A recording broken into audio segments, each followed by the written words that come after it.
travel to a faraway jungle to find the source, each having their own reasons. Welcome to the Tomb of Annihilation.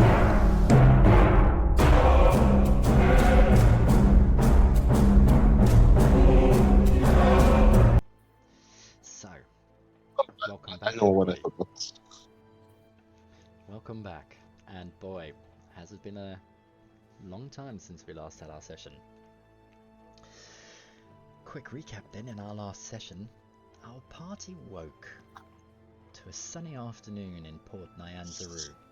Some of you still recovering from the party the night before, and others feeling rather adventurous. The sounds of ongoing celebrations created an uplifting background noise to the afternoon, and after a unique breakfast paired by Vargo and his unseen servant, you headed out to do a spot of shopping towards the Grand Souk. There, Lunan met his biggest fan. Heading back to the villa, the party then discussed trade and potentially their logistics company. You discussed the threat of the dragon turtle, the staffing situation for your villa, and as things drew to a close, Vargo heads off to the library to research returning Adeline to a body. Still in the villa, a few things outstanding. Dusted still holds a moonstone and a horn, and the bag of holding containing the heads of the slain wizards. Wait. We did we go through that? I didn't think we. What? What? I think someone did shove them in last moment. It was Vargo. Of course it was. Yeah. You bastard! Damn you, Wako. And so, I will hand over to you. Our party sitting inside the villa. Can I just ask, is it the new versions of us or the old versions? Still the old. We're gonna change Alright. over. I think we'll do the session next week. No rush on my account. I was just worried which one I should log into. I'm sitting here worried. There you go. Okay. So after having that Dusted basically said, we always do what you want to do to Jalena. Is that where we left off last time? Basically.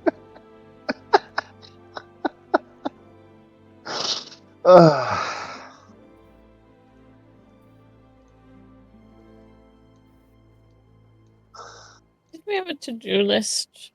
I was trying to find it of what we needed to do. Yeah. Yes, the to-do list is go back to Chult. To Omo. I started making one in a Word document or this kind of Google Doc. Because I shared it with all of you. I never saw if any one of you managed to get into it though. Oh, That might be true, but yeah. But it's like 3, 4. I see it. But you can add to it if you can access it. Oh yeah, we were talking about killing the thingy dragon. Yeah. And we decided no. Well, it'd be a bit, sad to do Not- it the session after Vargo locked himself into the library indefinitely. And we did the Starfallen thing. Right. Yes, I don't think you've delivered Starfallen to Grandfather Zitemba. We still have to get back to that, but essentially it is the star thing that needs to be sorted out.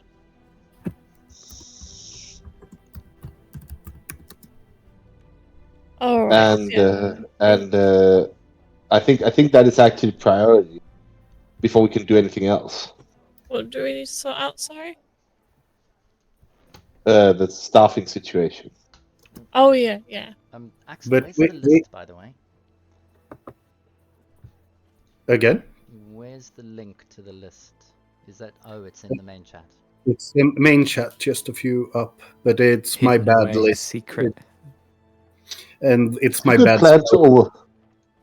Dragon turd.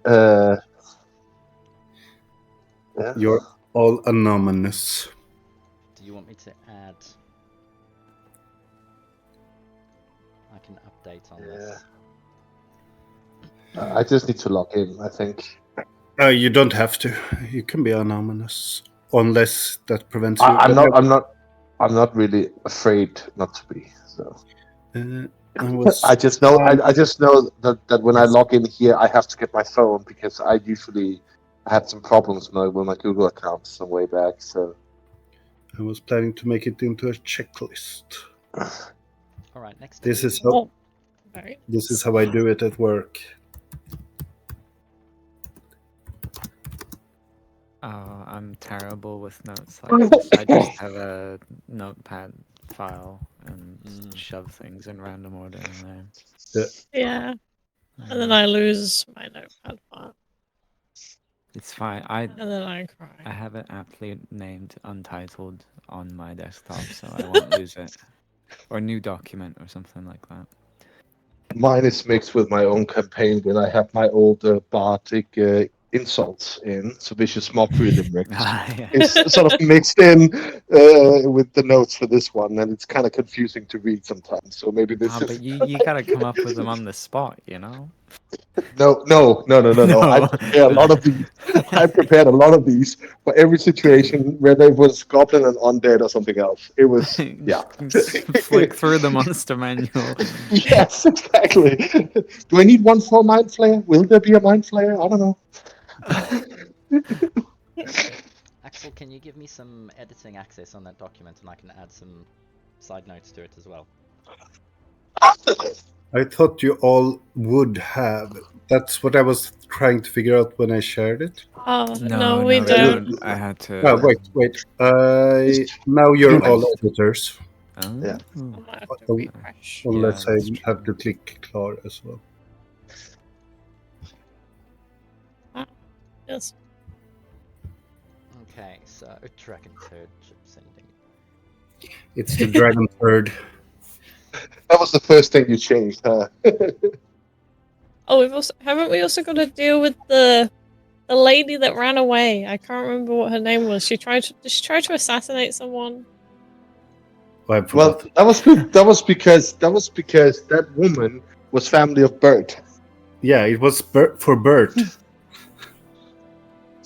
We should find Bert's family and kill his kids. Or wait. We need to rescue his children from the temple. Well, we're gonna go back there to collapse it at some point, anyways. You know, they can Those wait. poor children. I appreciate the Y next to find Mesro. Yeah, we don't have to. We just have these keys. Does anyone know how much detail there is in the TOA books about the city? Which city? Again, Mesro. in the adventure book. Yeah. The No, I don't know. actual Tomb of Annihilation, there's one paragraph or two paragraphs. So you're not supposed to even go there. You won't find any info in there, but the whole... Fair enough. Why don't you all roll a history check for me? Oh, All of us? Yeah, why not? You're all together. time So we'll to get a, rub those brain cells together. get a I good feel like we should get more. Come on, Jalina. Our shared brain cell will carry the day for this. So far it's carrying. Oh, thank God, Lulin is here. Thank God, Lulin is here. We need another intelligence person. we really run short. Oh man. We're just charisma and wisdom. Wisdom, and whatever dust it is. What is dusted? At least I have a 12 in intelligence. Dexterity, I guess. Yeah. His best stat is charisma, other than dexterity and constitution. So there you go. Oh man. Three charisma cast people. Wonderful. But he's not strong enough to be a paladin. Sorry. Alright, so just going through, you found for hiring guards and household people, Jobal was the person to contact one of the merchant princes. You mentioned the dragon turtle. The only thing that you know is that he resides in or around the Bay of Chult. You've got two ships anchored off the east coast of Chult, the northeast coast, which is right near the mines owned by the the Strong Clanging Dwarves. The Strong Clanging Dwarves were also the ones that were victim of Cathla Syrinx, who turned out to be Cathla Ashenforge. And she was poisoning the king, acting as his consort. You then went to find a cure and discovered it wasn't the death curse he was suffering from, but it was actually the poison. Having been found out, she then fled. Dusted's dad, you know, is in Omu. I don't know if he's my dad yet. I haven't spoken to him. I have no idea. Might be. You don't know. We think it is. That's why I added the question mark. Right. Let's check your. I'm waiting for. Why? Also, luckily, Dragon Turtle, we might not know where his lair is, but finding him is going to be very easy. Yeah. We're just gonna kill Cat though. By the way, we'll take her head as well and add it to our collection. I want to just do one. I'm logging into Vargo's sheet. Are we planning on speaking to the heads at all? Why did Vargo take them? What did he want to know? Probably maybe who they were and what they were doing. Or about his brother. Yeah, so we can probably do that. I don't know if any of us have Speak with Dead. Leave them here with him. I can have Speak with Dead, but I don't remember what I have active. Does Vargo have Speak with Dead? Let me check for you. I don't think it does unless he had it in one of his books. I mean, he usually relied on Lunan to do it. But I was thinking if he did, we can leave the heads here and he can do it off screen. But if we leave them here, just in case Margot forgets they're here, we might want to encase them in something that will preserve them, like honey or something. Wow. Honey. Sorry that I know that. Sorry. What happens if you cast Speak with Dead on a skull where it's just bones? I don't know if it can articulate. Doesn't Speak with Dead also have a time limit? I can share I don't think so. I think it's just spell with you. The body has to be in speaking conditions or something. This is the spell. It must still have a mouth and can't be undead. So. Yeah. So it's a corpse basically. But would you say that a skull without any flesh on it has a mouth? That is a very good question. It's got jaws and teeth, doesn't it? But does it have a mouth and lips? I mean, I'm pretty sure it would be able to clack, clack, clack.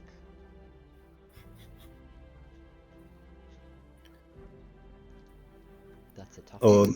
That just makes me think of the D&D movie. Yes, exactly. But ask me the last question. Just leave him there. surprised that it doesn't require vocal cords to be intact or anything. Thank you. No. That's what I was thinking too. Yeah. No, but it's magical. Yeah. It just creates them, I guess. I mean, yeah, given the fact that you've just said it's magical, I think maybe if it's long as it's got a jaw, and its mouth can move, that there's some sound might come out of it. But without a tongue, it's going to be like listening to maybe a deaf person speaking. Slightly chewed, the words might be slightly skewed. A deaf dumb person. Okay, so from your history check, on average, what do you know of the history of Mesro? Mesro was the place where the paladins of Ubtao resided. It was also one of the leading cities back before the spell plague when it came to spellcasting and technology. After Raznazi hunted down the Ishoa tribes, they had raised their deity to attack Mesro in response to the violence between tribes, and they decided to attack Mesro. They brought a demon forth that attacked the city, and the paladins beat back and repelled the invaders. They fled into the valley near Harak Homar, where all of their corpses now scatter on the ground. You've seen this valley because you passed over it and saw the dragon flying over. Raznazi chased them to that valley and slaughtered every single one of them, and on his return Mesro locked the gates and didn't let him in, and they created a magical barrier and barred him from entering. He then raised the undead army to attack Mesro, and in doing so, the first thing the Mesroans did was they moved Mesro out of sight. It became invisible and disappeared. The details are sketchy and I can't give you more with your rolls, but after Raznazi went back and re-raised more of the undead, he tried to attack where it once was, and his actions led him to fall from grace, basically, and lose his power as a paladin for Ubtao, and hence he lost control over the undead roaming the land, which is now why no one controls them. That's the one thing. Those are the facts that you definitely know about. Mesro then recently, when you met Artus Simba, his quest has been to find his wife, Alisande, who was also a paladin of Ubtao. And he has been searching for the last couple of 100 years for his wife and trying to bring Mesro back. And in doing so, he is hoping to bring Ubtao back to Chult and save the land from corruption and the undead.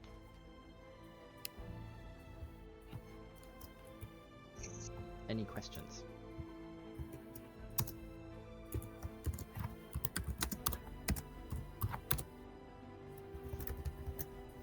Muted.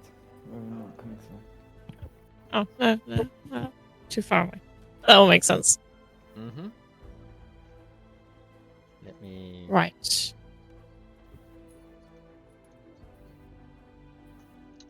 Where's the Chult map?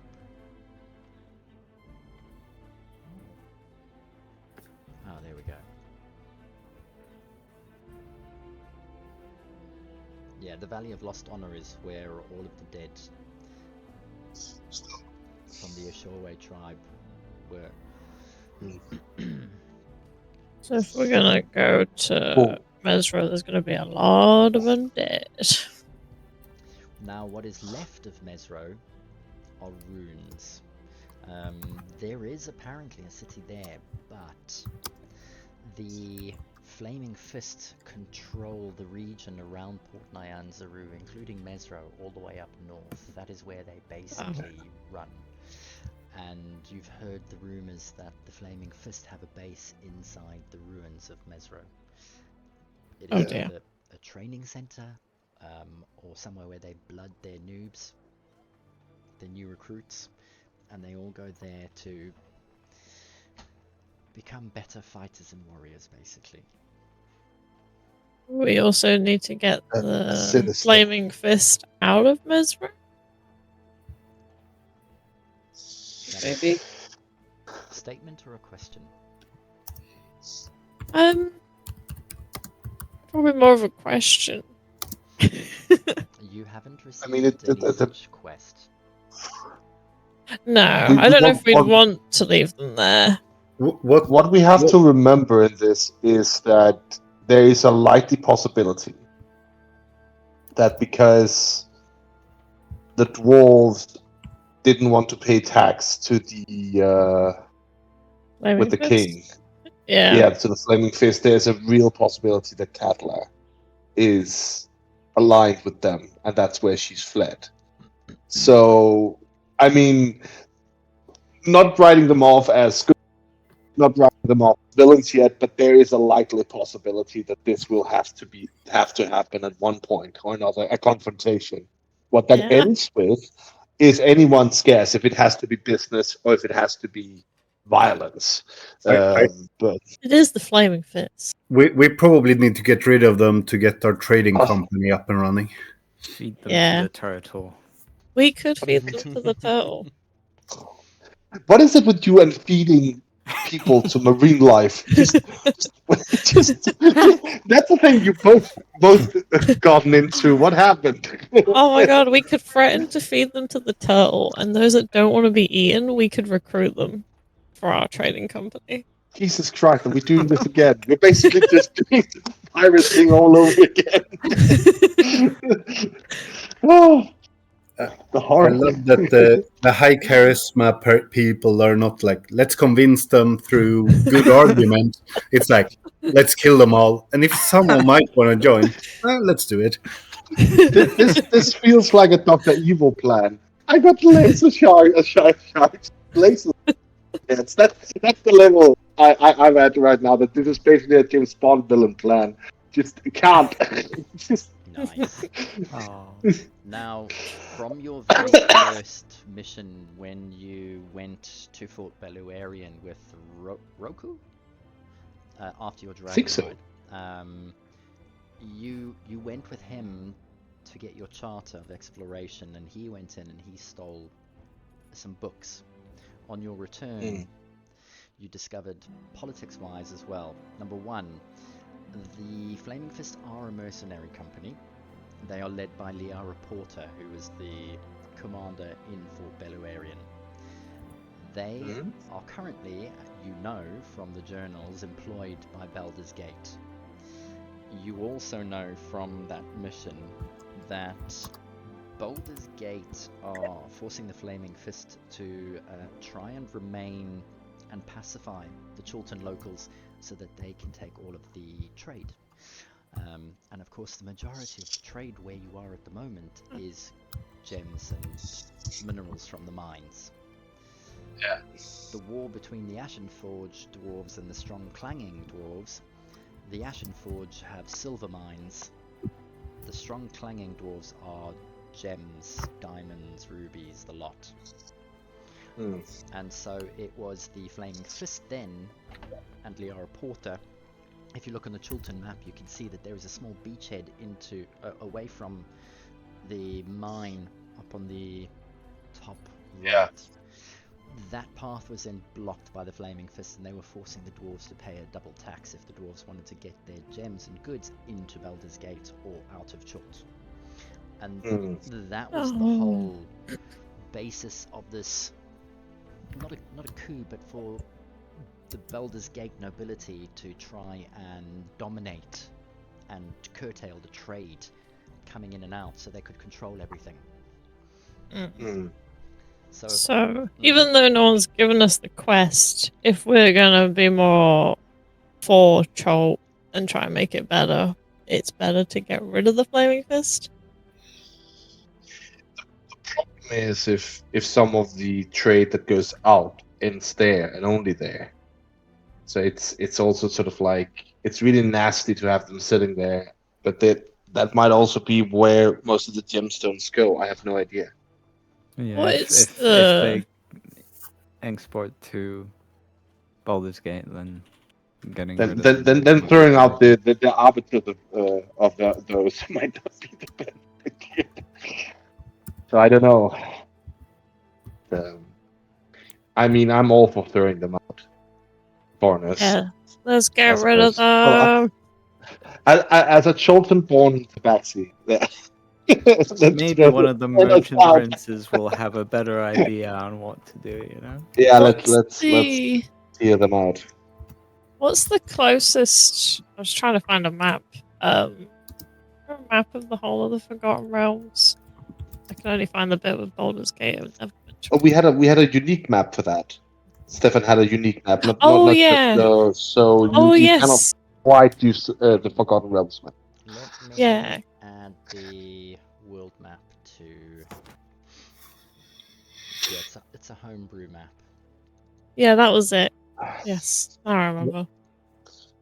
Let me add it to handouts. Thank you. Haha. So we are. Down Where the is bottom Bold? left.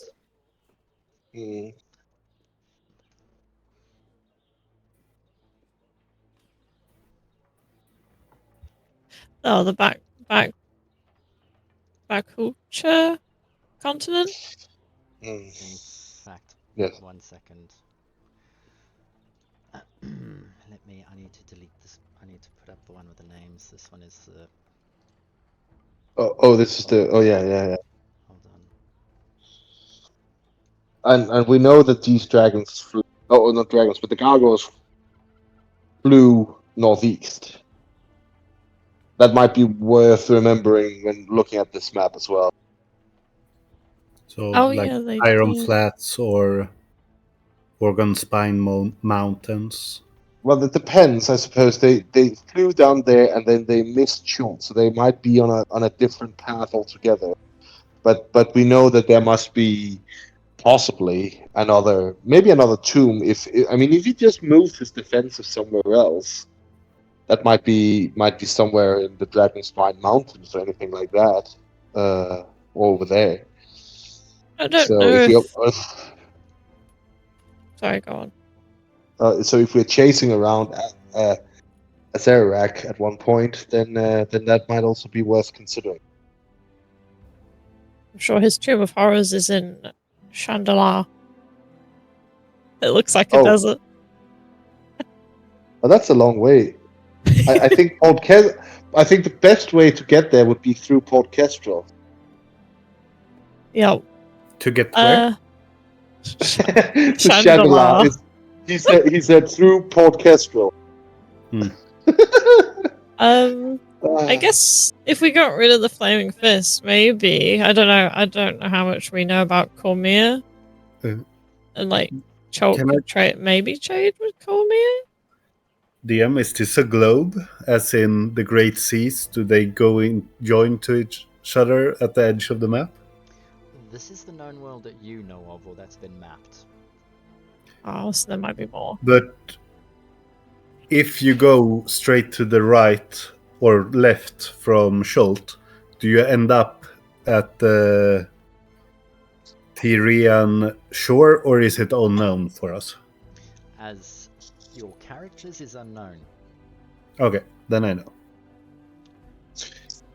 So, for what Luna knows, the closest route to Chandelier is over the whole map. Unless transport. Unless a sailor can confirm that the seas connect. Yeah. Or we can just go to Port Kestrel and follow Dustin's advice on this. I don't know if we want to go to a desert looking for a Sararak, because that would just be the Tomb of Horrors, which is horrible. Well, that's the point, isn't it? Awful. To get rid of the lich, you have to. But okay, so I guess getting rid of the flaming fister may be a thing on the horizon. Maybe. But I think this to-do list is pretty decent already. Yeah, I think we should probably. We might not need to get rid of them, as in kill them all, but kill them all. But maybe. But can I just trade? We can buy them. Yeah, repurpose them. Can I just raise sort of like a hand? I think that might also be quite important, which is Valrys. What is it you and Starfallen know of each other? Because you have been awfully familiar with each other this whole time. Is there something we need to know? Oh, you've replaced me with another woman. That was not quite what Dustin was going for there. But okay. As far as I know, I've kept no secrets. Oh, that's a very convenient thing to say, isn't it? Oh, spill the beans, as the humans say. I don't know why you're spilling beans, but... Why are we talking about humans? There's no humans here. Oh, that's right. We no longer have a weakness. What Valor sitting there in the library, like, but Vargo sitting there in the library, be like, "Hey, he's not here." That's just... Our weakness has retired. I do want to mention one thing, of course. I would probably say Vargo is going to stay in the villa for between 2 and 4 weeks, researching, planning his trip when he needs to go and find his brother's body. Probably going around Port Nyanzaru, reading up as much as he can, and talking to Wakanga and Zitemba about how to go about this. So, I think, from a player's perspective, you can have Vargo as the housekeeper for the short future. Does that make sense? Yeah. Yep. Yeah, that sounds good. I do remember that there was some talk of a magic circle from you, Lunan. Yes, we discussed that he would cast it, but that would require him to stay here for a long time. Yeah, it's a year, isn't it? Yeah, unless the DM changes the rules. Did he have to cast it every day? Yes. The standard rule is you cast the same ring on the same spot every day for a year, including paying the reagents for components. Yeah. Okay. That's the standard rule. How much is how much is it, by the way? I think it's cost? 50 gold per casting. 50 gold a day. Crikey. So it would be quite expensive if we wanted to do it. That's the thing, because even if I multiplied, it's like 18,000 gold. So we have 4,500. I mean, we have to scare up some funds fast. Yeah, I think for now, maybe it's as good as it would be to have a magic circle. Maybe we leave it for now because we can't. Yeah, no, that's what I'm saying. That's why I was against it, unless we have some special rules for it. Yeah. Yeah. Yeah, we'll leave it then. Potentially. I think. Potentially. I mean, you have got some form of teleportation already in the trees. Yeah. Yeah. As long as Valrys remains alive.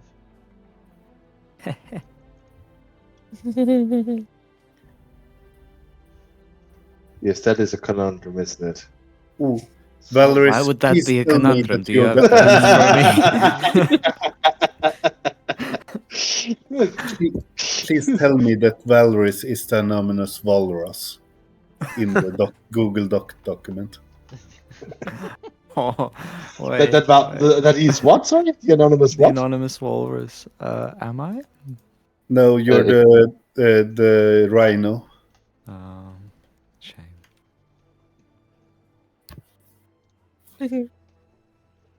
Yeah. The walrus is the one that is clicking on Katla. Yeah. Yeah. So that must be Stefan. Must be. Yeah, because you just corrected the name. So yes, most definitely.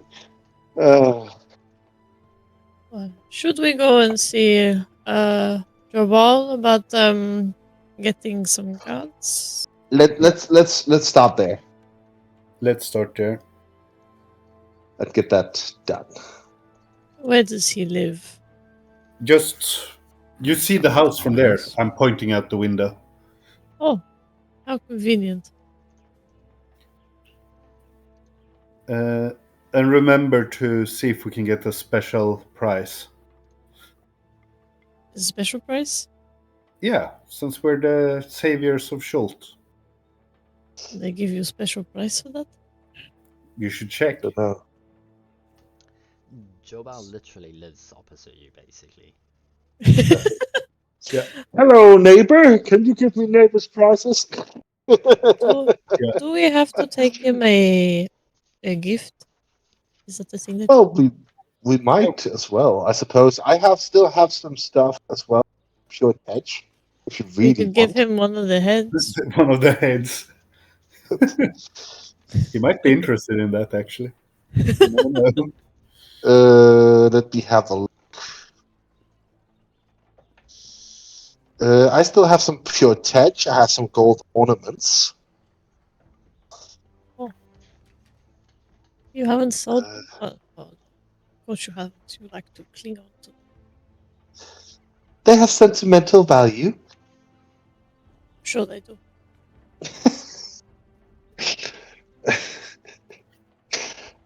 Just having hordes of stuff like a horn, a velvet. I still have the velvet mask from when we climbed the tower, the Fire Peaks. Mm-hmm. Wasn't that what? Sorry? Or the Fire Finger? I was thinking of. Yeah. Fire Finger. Yeah.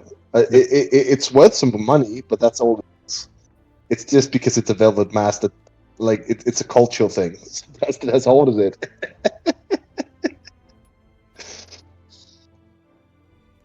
We could give him them, see if he wants a mask. Is that a good gift?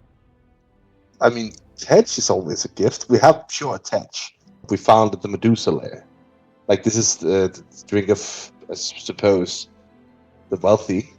I mean, Tetch is, in its non-pure state, it's what we've been drinking when we're here, but pure Tetch, I suppose, is really strong.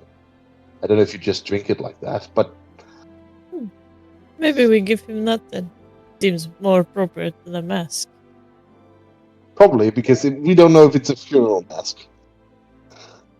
That is quite true, actually. Okay. Let's go.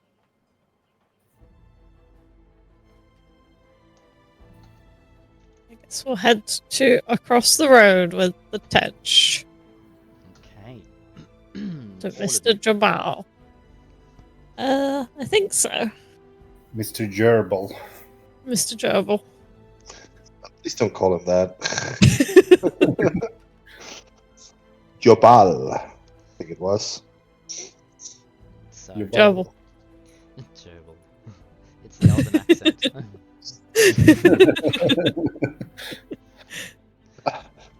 So, you decide to head out of your villa.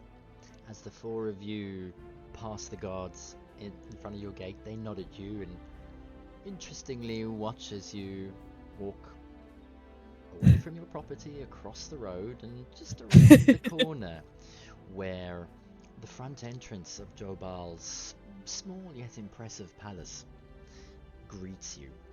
Outside, two guards stand, and as they look at you, they quickly stand to attention, clapping their feet together, thumping a fist against their chest, and then they bow. Ah, heroes of Chult. Could you give us an autograph? Is this where you write on stuff? Yes. Oh, come I on. think so. Surely you remember we went through this during the party. I forget. Yes. One of them pulls out a very small dagger and... Or maybe you can just carve your name into my arm. If she can remember how to write her name, I, that is.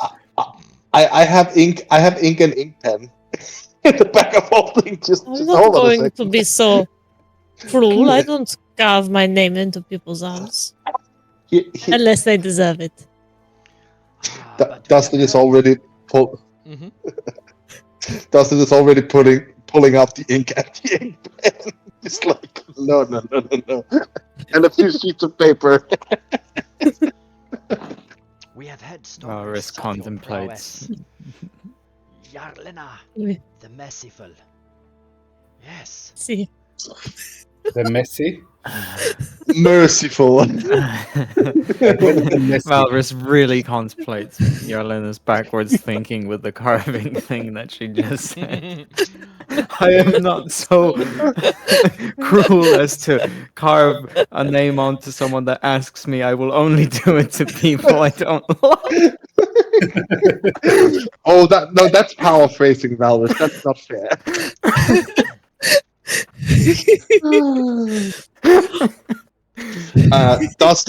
Dustin will rip one paper sheet up and like in two pieces, and then prepare that that everyone can sign each a paper, one for each card. Oh. It is the Tabaxi, Dustin the Gifted. Yeah, about that. He is always very prepared for everything. Would you like to sign first, Jalen? I don't mind. I guess I can. Jarlena missing the opportunity to stab something. That's new. Yeah. Both of the guards watch as you scrawl your signatures or your names onto the paper. Oh, one of them sighs. We were hoping that it might have been in blood. But this is okay.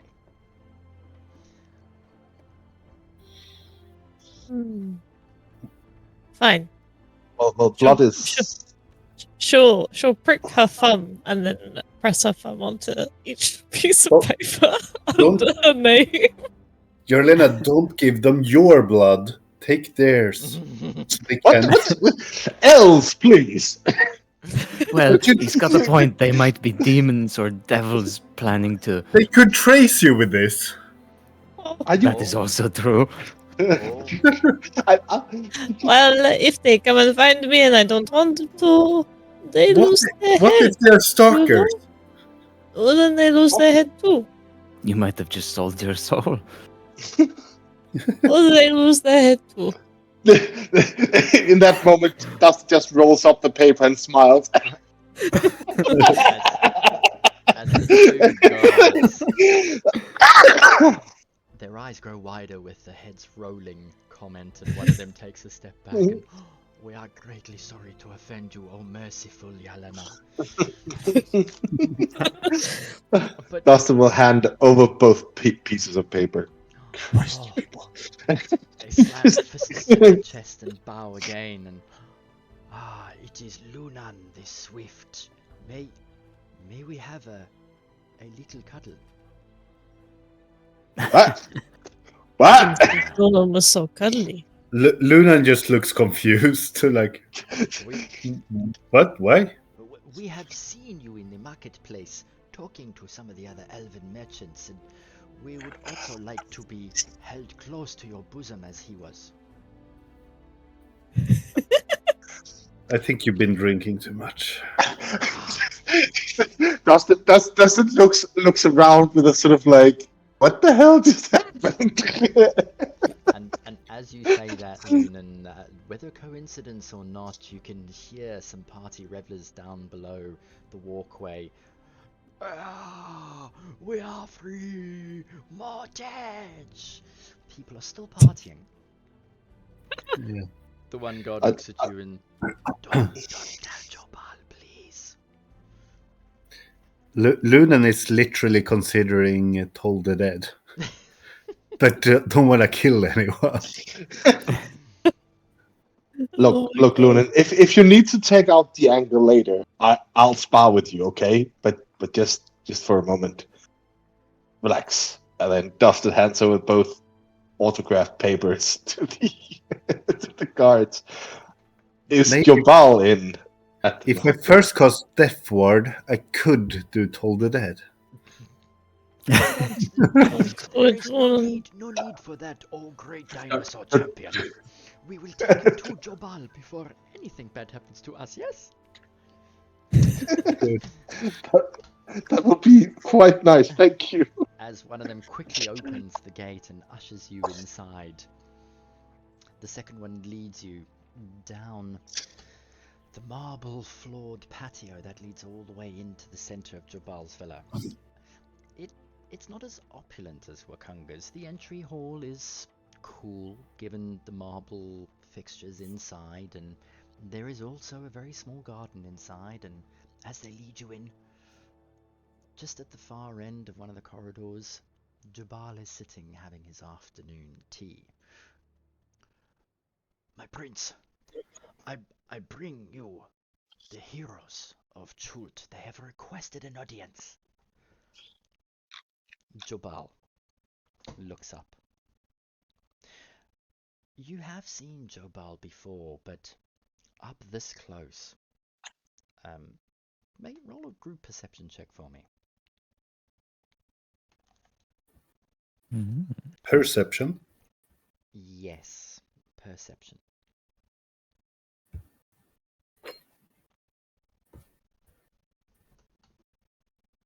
I'm having an off day.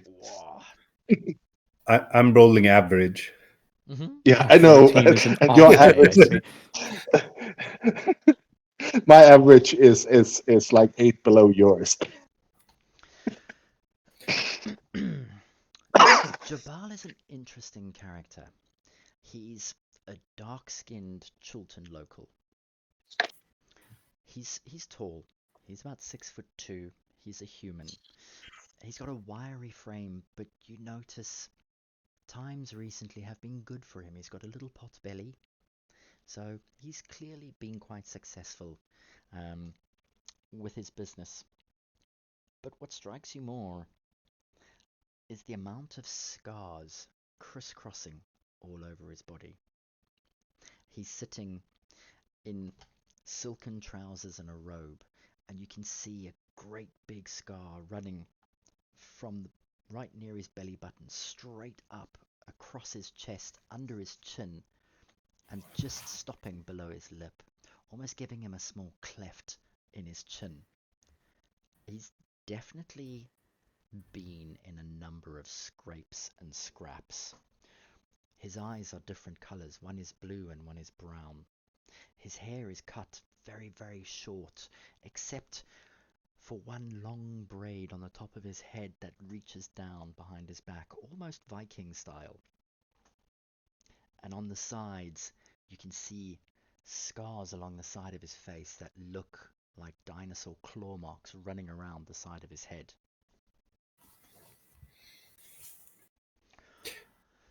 His deep, resonant voice echoes. Ah, the heroes of Chult, you grace me with your presence. What is it that Jobal can do for you this fine day? I see you come bearing a gift. Dustin will present pure touch bottle. The bottle that you put forward, it's a dark, almost clay-like container. I won't say ceramic, but it's sturdy and stout. You pop it down on the table and he looks at it with great interest. What We is it? thought we should bring a gift. Indeed. This rather simple bottle must contain something quite delicious. As he pops the cork on the top and takes a whiff, and his eyebrows shoot up. Oh, where did you get this? The aroma is magnificent. It is. It is.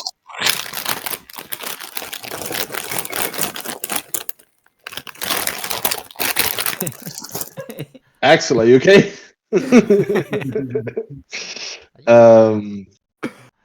I was about to say that it is Tej of. How old was it? Because it was great grandmother, right? Of the Medusa. Yeah, so it's at least 200 years old. Yeah. So it is Tej. Yes, this I can smell. But where but did you come but it across is this? it is aged in the ancient gardens of the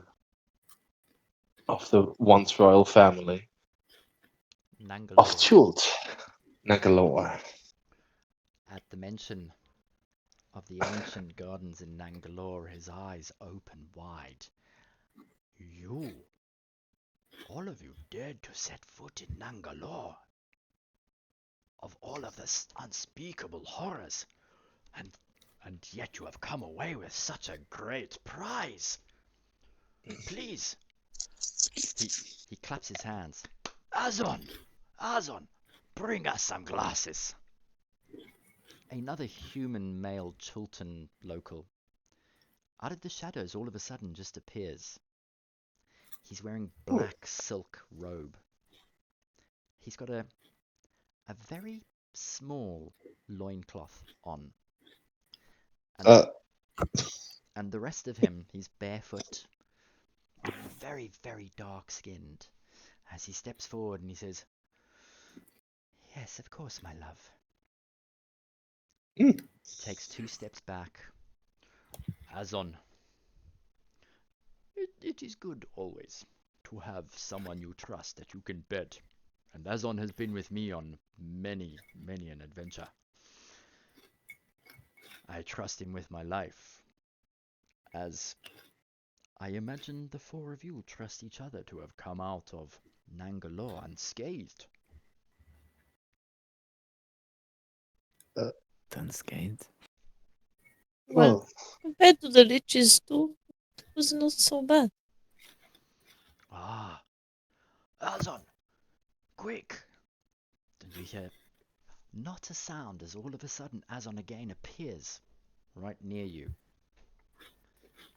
laden a tray with empty crystal glasses. He places it on the table in front of Jobal, and then he returns a few moments later with a couple of small pillows so that you can take a seat next to Jobal. Please, have a seat. This sounds like a wonderful tale that I am going to enjoy listening to. And you will join me with some Tej, yes? As he begins to pour each of you a small amount of Tej, a snifter's worth. It is still quite potent, so yeah, probably for the better. Thank you, Lady Asaka. Lady Asaka and the 4 of us, including Vargo, traveled to there to.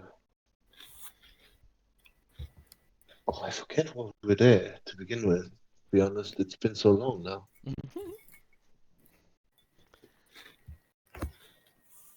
It was to find someone. But we found instead a grandmother who was vicious. And the Asaka was turned to stone, though returned to her normal form later. We were looking for the chalice, I think, but we didn't find it there. And what chalice was this?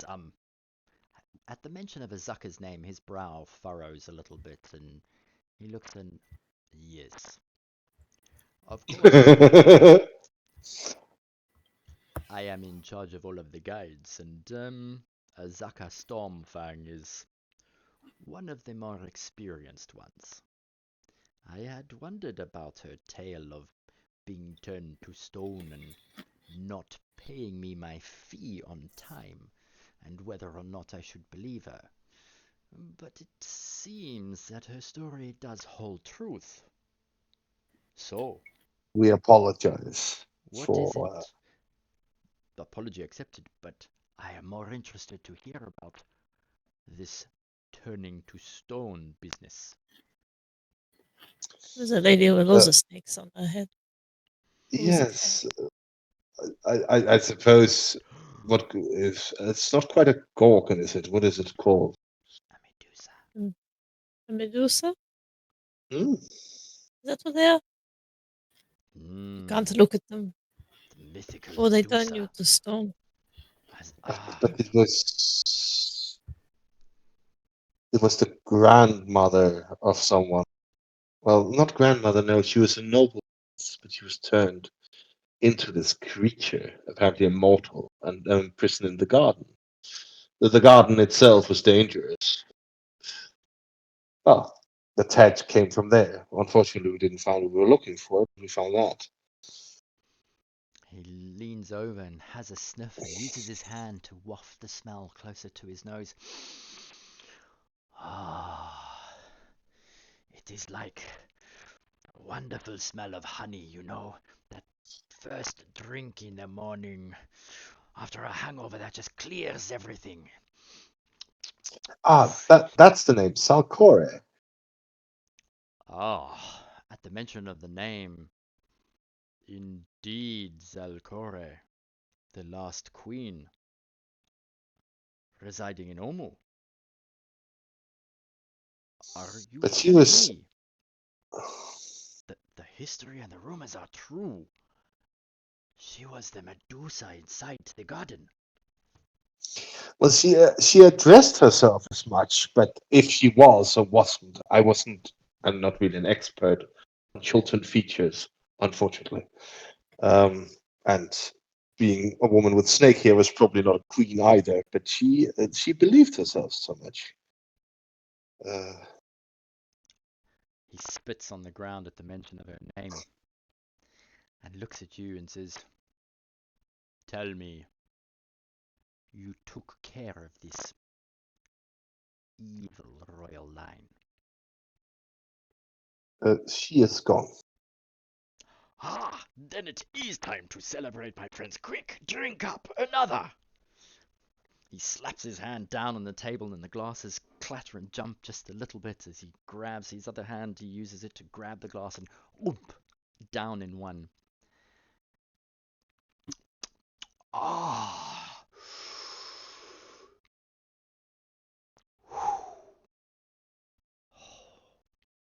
It is beautiful. Quick, quick, drink up.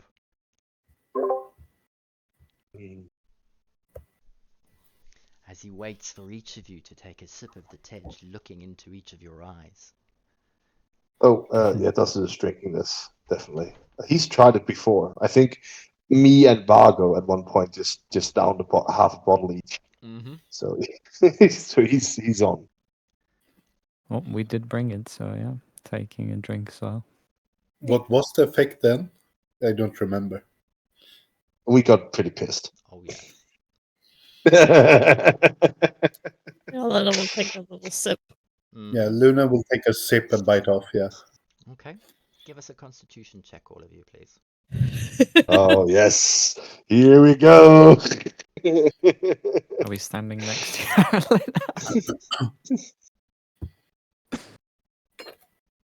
Is it a check or a save? Just a check. Just a check. Oh, I clicked save. Yeah. Oof. But I Oh. Yes, yes. Oh no.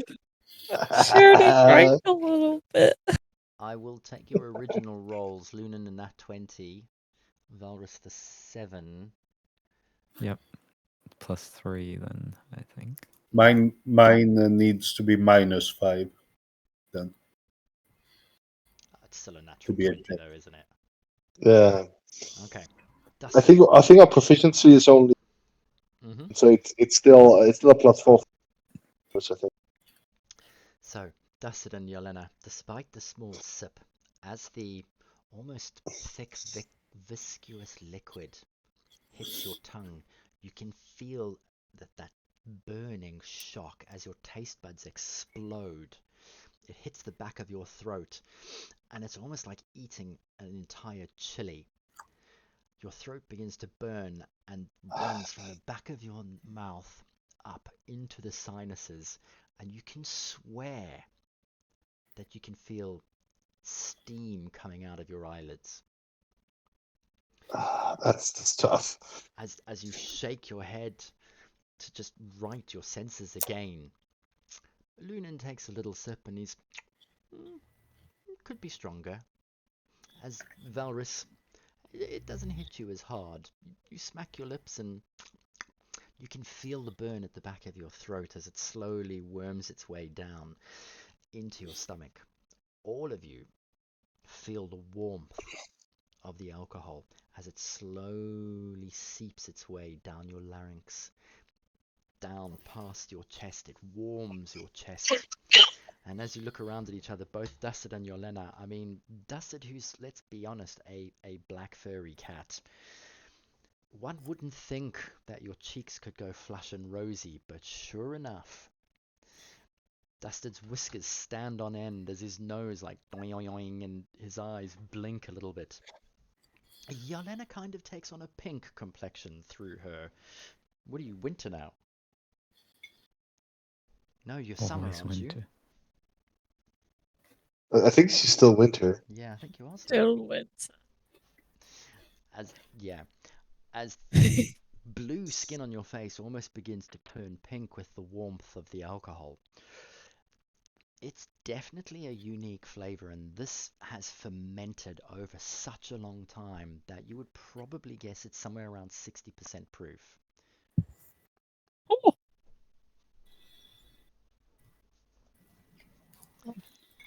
That is certainly something. That's a magical drink. Come, drink a little bit more. Jobal leans forward to Dusted and Yolena as he gently places 2 fingers under each of your glasses as you slowly drink to make sure that you drink another mouthful. Wait, I drank all of mine. Oh, did you down What? it in mine? Sorry. Oh yeah. Dustin knows the stuff. He likes it. So it goes again. Want another Constitution roll? No, you're good. Jobal Okay. leans forward and starts topping up the glasses again. You know. Dustin takes another full. Okay. Dusted. Huh? The more you drink, the lighter the flavor becomes as it slowly changes from this like intense rum flavor and it almost takes on some berry notes. By the third sip, it starts to change to licorice. And then the licorice changes almost to the sweetness of honey. As you begin to consume more, it's almost surprising about how many different notes within this drink there are that just make themselves want to be at the forefront of your taste buds, clawing at each other for a presence in your mouth. Tubal continues to pour drips and drabs into your glasses to make sure that they never run dry. As he smiles and says, "You know, I too was once an adventurer, a guide, and then a prince."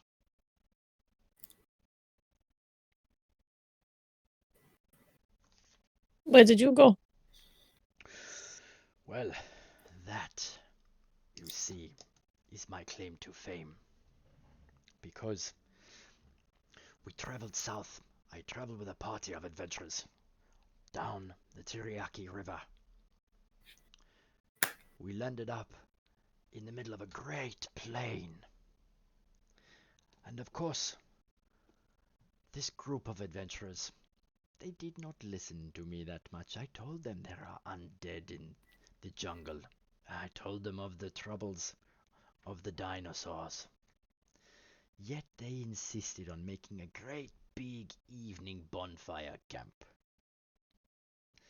Well, every night after, for 2 weeks, we were attacked by undead and great big T-Rex with feathers on its head. We came across an abandoned temple, found our way down into the catacombs, where we encountered more undead and some form of spell-casting crazy undead demon. We barely made it out alive. Yes. Blazing red eyes he had. The flesh was dripping off his body. And a real demon? He fought like a demon and sucked the life out of all of the adventurers in the party. 2 of us made it out, arms laden with gold and treasure and jewels. This crazy demon hot on our heels. By the time we got to the canoe, my companions had been drained of their life. I managed to escape, but as you can see, he opens his robe and he shows you all of the scars crisscrossing his body and his arms. I bear the battle scars of a hardened life. After that, I decided perhaps it is time to settle down. Rode up the river into Port Nyanzaru, my canoe laden with jewels and gold and trinkets. And of course, as a guide, I was wealthy enough to afford to buy a seat on the Prince's Council and start my own business, which now you know. I deal with hirelings and sellswords and any mercenaries that adventurers and travels across Chult require. It is a steady income, but there is always that lust for adventure that sits with me. I envy you, heroes of Chult. Ever think to go and get your revenge on that demon? A demon? In the material plane? Well, I am not Helena a has a priest, core now. so I cannot attest, but he was a great big beast of a man. Maybe it was a devil. I leave those I want to definitions go and up find it. to the priests, you know. I want to find it and take its head. Speaking of, just a moment. Speaking of guards, mercenaries, and all that. That's why we're here, actually. You wish to enter my services? No, we wish to hire. We moved in just across the street, you see. We need guards. I can arrange this for you. How many for your estate are you in need of? 4 guards, a groundskeeper, and a housekeeper, yeah? No groundskeeper. Oh, okay. 4 guards and a housekeeper. Yes. Yes. To start off. And you will be able to provide a residence? Yes. I'm pretty sure that the house does. I think we did have beds for them, yeah? Yeah, we do. Yeah.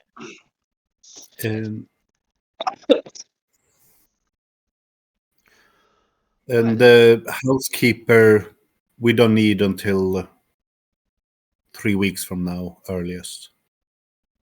Ah.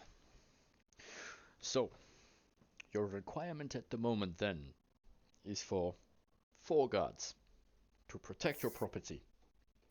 Who will... Yes. And Vargo. Ah, yes. I take it he will remain. Should we need any further business to deal with any expenses? For a time he will, yes. Yes. Well, as you are, of course, the heroes of Chult, I think we can make a deal on this. How long do you need these guards for? Oh, should we start with the year? This is good. I will have the contracts drawn up. And for you, I will not charge a profit. The guards, they only require their own salaries, which is a gold piece every week. Right. So 4 gold a week. That's about 200 gold a year.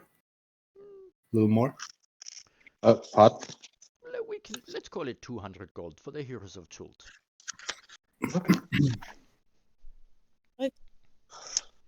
Thank you. It is much appreciated. That was the guards, but there's also a housekeeper, so isn't it 250? The housekeeper, I will pay for her myself. That is most kind of you. This is not a problem. The only thing I ask in return is anytime you are looking for extra help, sellswords, or mercenaries, that you come to Jobal. Understood. We will. Haven't been disappointed so far. Excellent news, my friends. Excellent news.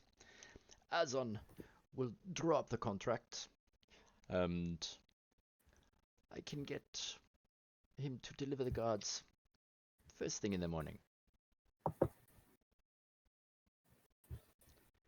Very good. And how would you like to pay? Everything up front? Do you want to pay up front now? Yeah, I mean, I can find the gold.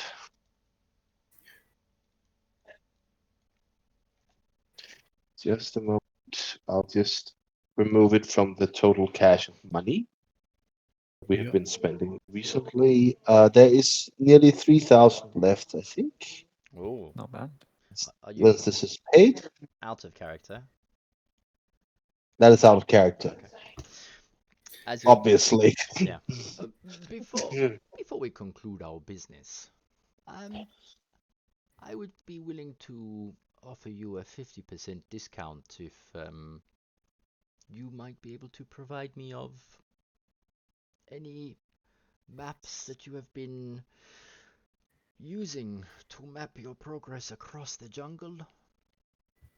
You know, I think that information is worth more than 100 gold, but we can discuss that type of sale later, I think. 200 gold. I will payroll your guards myself for a full year. And your housekeeper. I look at the others. What do you... Kind of doing the face of, what do you think? I mean, just out of character here. Everyone we've met wants to know where Omo is. Mm-hmm. Can we that has take been the our whole up? that's the whole thing that people have been wondering about. Even Wakanga has asked that we bring back that information and would trade it for 10,000 gold, if I remember correctly. Yeah. Oh. So selling it for 200 is kind of like, I don't want to be an ass here, but no, it feels Stupid. Yeah, But I wonder if we I'll- can sell it collectively to the princes slash are we princesses. gonna do basically the auction that Sugar Strange does with Batman's identity to all of them, and just be like, here's Omu and skip town, or what? Is that what you're thinking? No, but Um, we can always sell them all this information. We just set it up so we do it all at a similar time point. Yeah, okay. Cause chaos. I'm really Sell worried. it all, I then just- run outside the door, yell, "Oh, who's over there?" I'm squirming. The thought, it's just. But the question is, do we even want to give that information away at the moment? Not really. because I would Omu say is no. still pretty. I don't think we should try and facilitate I don't anybody want people sending running. anyone there. Yeah, I don't want Exactly. people running into that place. Yeah. Okay. We- So, As much as we appreciate the offer, there are some things that we still need to take care of in certain places to make sure that things like what has happened do not happen again. You understand? Yes, of course. You know, I understand. You come to Once- Jobal when you are ready. We will. Do So- not. shall I just pay him up front now? Yes. All right. Dusted fish is out 200 gold pieces, and has to count them twice because he is quite. Mhm. uh, This is true. and then you can always tell me if I count and all that kind of stuff later. All right, as you start tricking the coins, Jobal doesn't seem that interested, but out the corner of your eye, Lunan, you see Jobal's man, Azon, watching every single coin click as Dusted counts them out, paying a lot of attention to the money. Does he look like he's interested in taking that or our money, or is he just look like he's double checking that we give what we say we give? Correct. If they are low, then probably the latter. Yeah. Yep, the latter. He's double checking that, you aren't going to try and swindle Jobal. Mhm. But the only way Dustin is swindling anyone is inebriation. So that's it. Yeah. He's not trying to, at least. So He- there it He is. might count wrong, plus or minus 5%. It's not unlikely. Mhm. Uh, Once the coins have but been I've counted removed. and passed I've across, removed 200. Yeah. before you even pass them to Jobal, Azon steps forward to take the money. Ah, my friends, it is so good to be doing business with the heroes of Chult. Come, now let us celebrate. And he pours some more tej into each of your glasses. What is this clay pot unending? Holy shit! Bear in mind, it's only little drops, remember? Yeah, that's true. Ah, to the heroes of Chult and our ongoing relationships. And he raises his glass. Does it down a third glass now? This is Mm. troublesome. Sure. To Sure, it's her Chult, class. may she rise above the evil that plagues our land. Indeed. And he downs his drink. She's just gonna take a sip.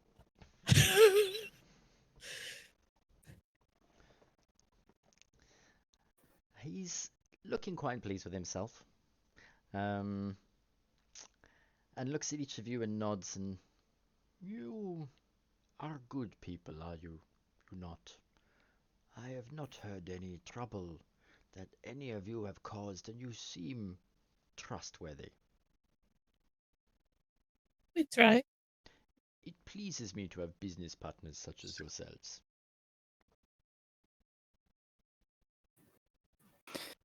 Glad to leave a good impression. Yeah. Hopefully we don't disappoint. But Well, I know I won't. I don't think that But you I can. can't speak for the rest of And so, tell me, what is next, heroes? A bit of work, a bit of personal business. And then we need to find the lich. Ooh. Those are some serious challenges that you have to overcome. Nobody wants Isera coming back, causing problems. Well, once again, if you need to hire some men-at-arms, you know where to come. We will keep it in mind. Excellent. It's quite a challenge, though. Excellent. And is there anything else that I can do for you today, on this fine Chultan day? You have already given us much hospitality.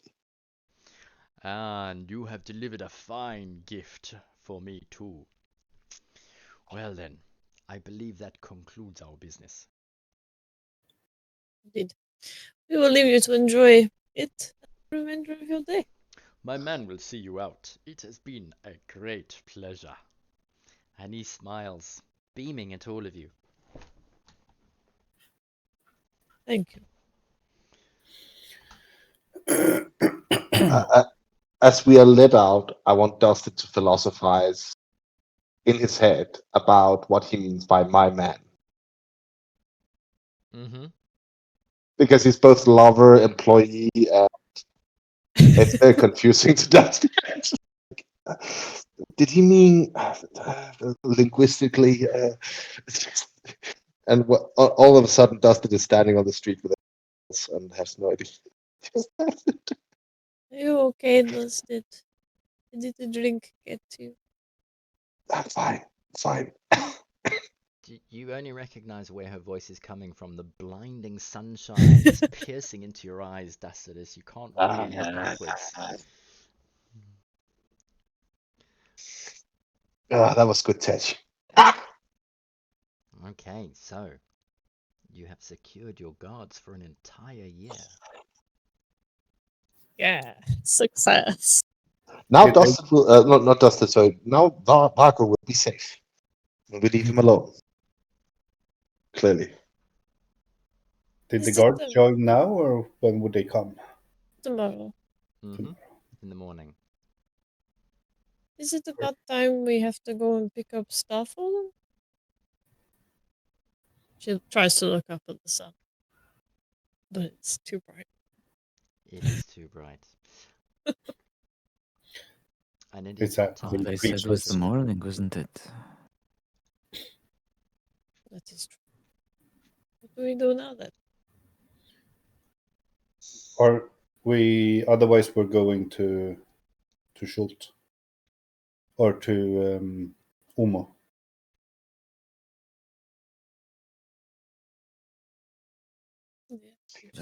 Dustin looks overly happy at Loon's best. We just need to make sure that she was okay, and we were going to leave. Yes, we were going to see if the process was successful. But it's not done yet, is it? I mean, it wasn't predicted to be done until I don't know exactly when. It will have been a full 24 hours at the least.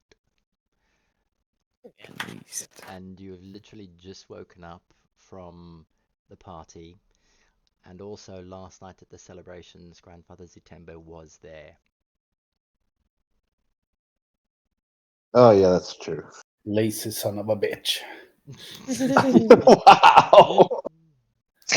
Lunan, I know, right? manners. Could have at least brought Starfallen with him.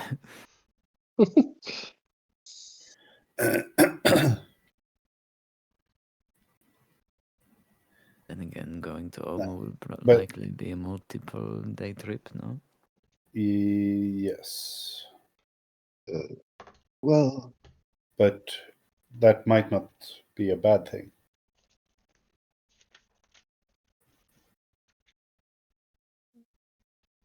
Dust is like not tapping his feet, but sort of like moving them up and down very fast. But an impatient teenager. Drunkenly impatient. Oh yeah, well. As the By the foot way, almost trips him over. Okay. wouldn't want to stay there for too long, though, considering we've probably made the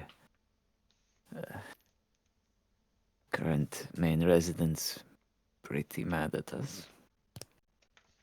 It's true. Do they know though that we?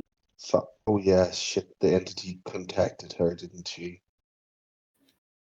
So they know that we supposedly.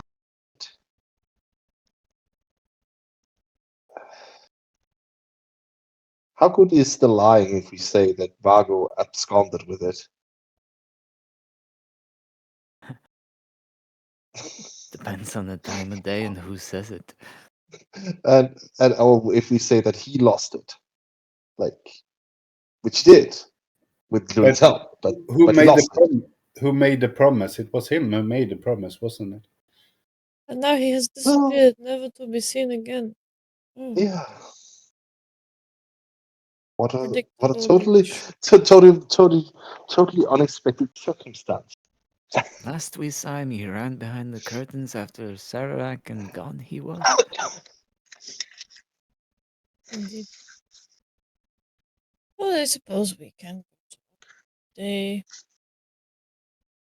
We have nothing else to. We had plenty to do. Mm-hmm. Nothing else that is easy.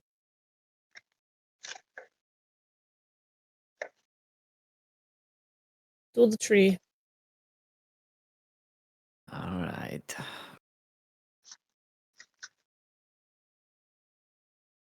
You're gonna head off to the Golden Palace. The Golden Throne, sorry. Yeah. Should we tell Vago we're leaving, or just? They'll figure it out.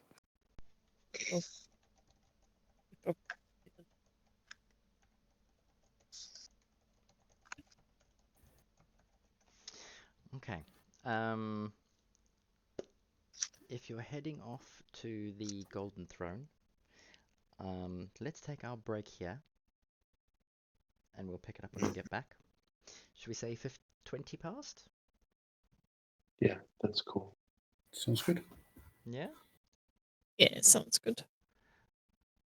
Okay. You make your way to the Golden Throne. The guard outside the doors recognizes you as he gives a slight nod and a bow. Opens the gates to let you in. As you make your way in towards the Golden Throne. Let me map.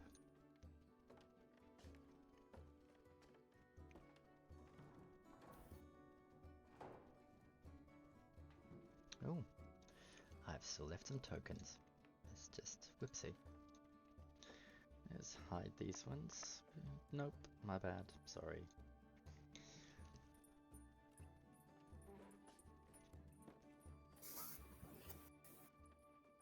There we go. And let's hide Vargo, because he's not with you. Okay. So. He's with us in our hearts.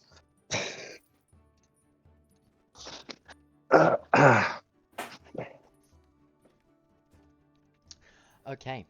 As you enter the Golden Throne, who is going to be taking the lead?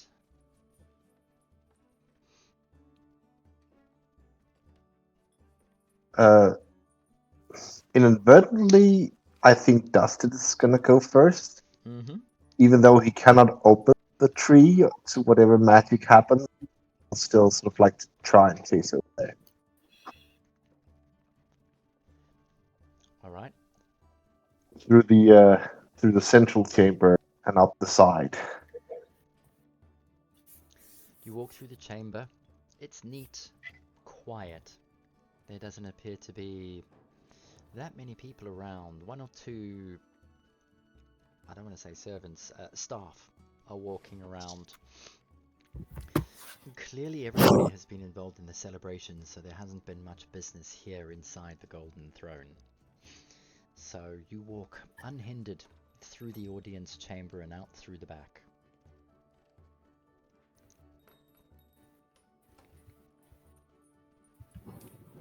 And you continue on to the room containing the tree. I mean, Dustin is. I don't know if anyone else is coming. Yeah. Yep. Just behind. Alright. You get to the tree, Dusted, with the rest of the party in tow behind you.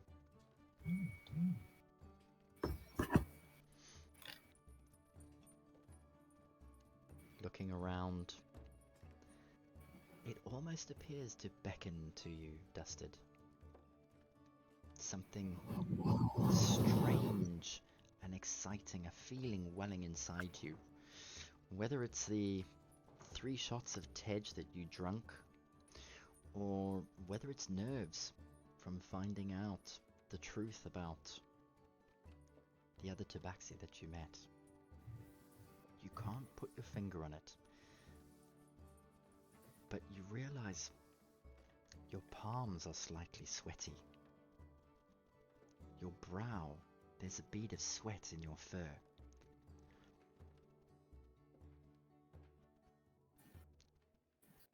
You move towards the tree, waiting for Valrus. Valrus, are you going to do your thing? He's gonna look at Dustin and say, well, go on, fastest way to Olmo. Please. Yes. Okay. Valrus, do you reach your hand out to the tree?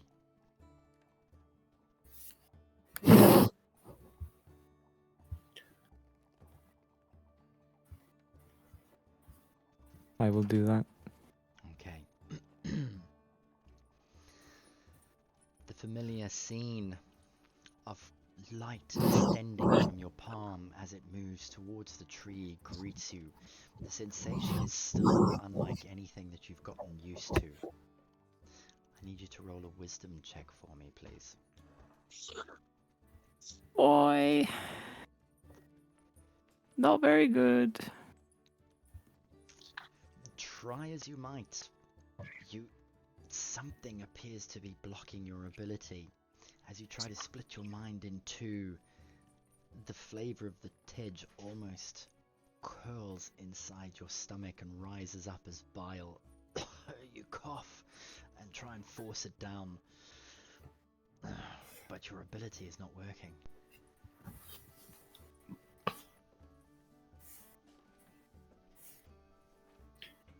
Come on, Valorous.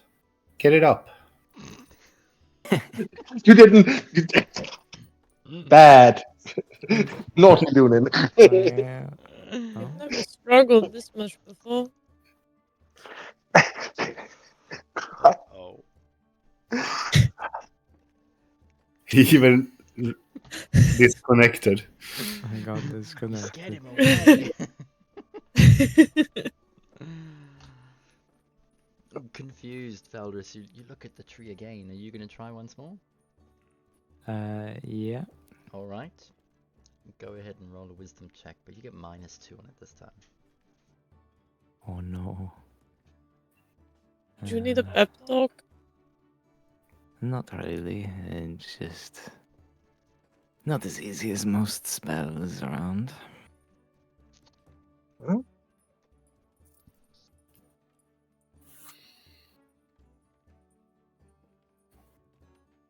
11. An 11. It's been a little bit more difficult with this alcohol coursing through your system, but you furrow your brow and you concentrate, splitting your mind in two, focusing on one tree and then the other, finding the bridge that connects the two of them together. Eventually, after what feels like an hour, but really a couple of seconds have passed, a small flash of light appears in your palm as all of a sudden the tree's bark starts to part ways, and then a portal begins to open. On the other side, the destination that you have chosen is? Oh. As the portal opens, the familiar warm air from the lava flow washes over your face.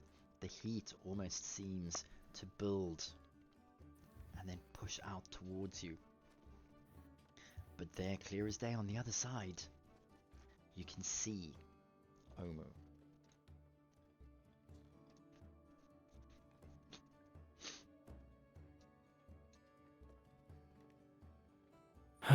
Step on through.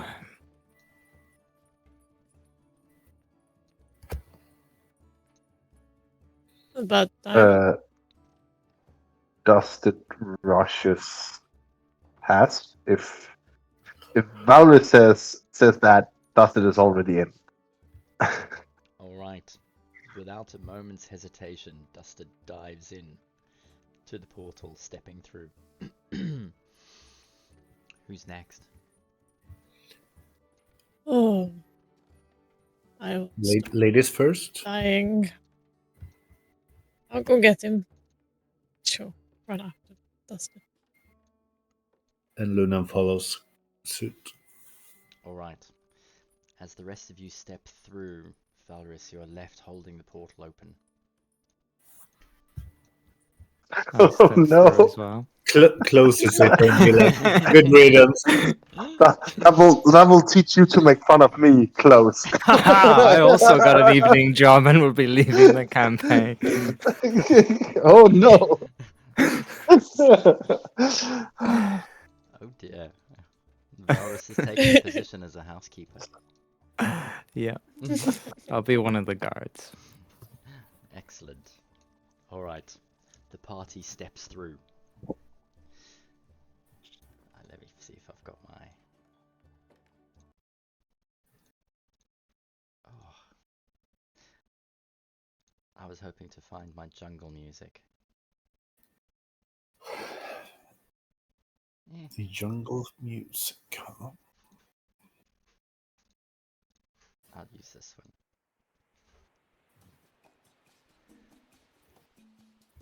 Okay.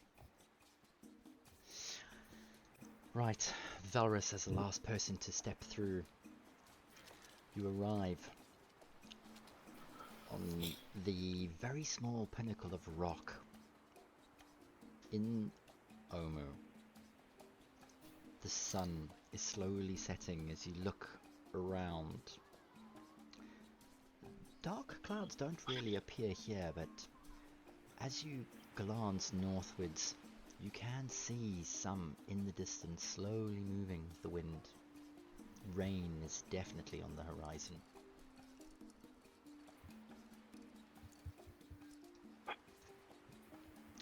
I would like everyone to roll a perception check, and then I need to know who is going to be leading the party. This time I will try to lead, unless Dusted runs off.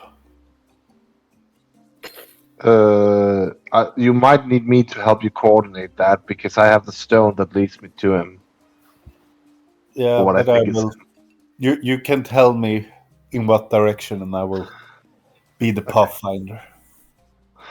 All right. Okay, in which case then Lunan roll a survival check with advantage.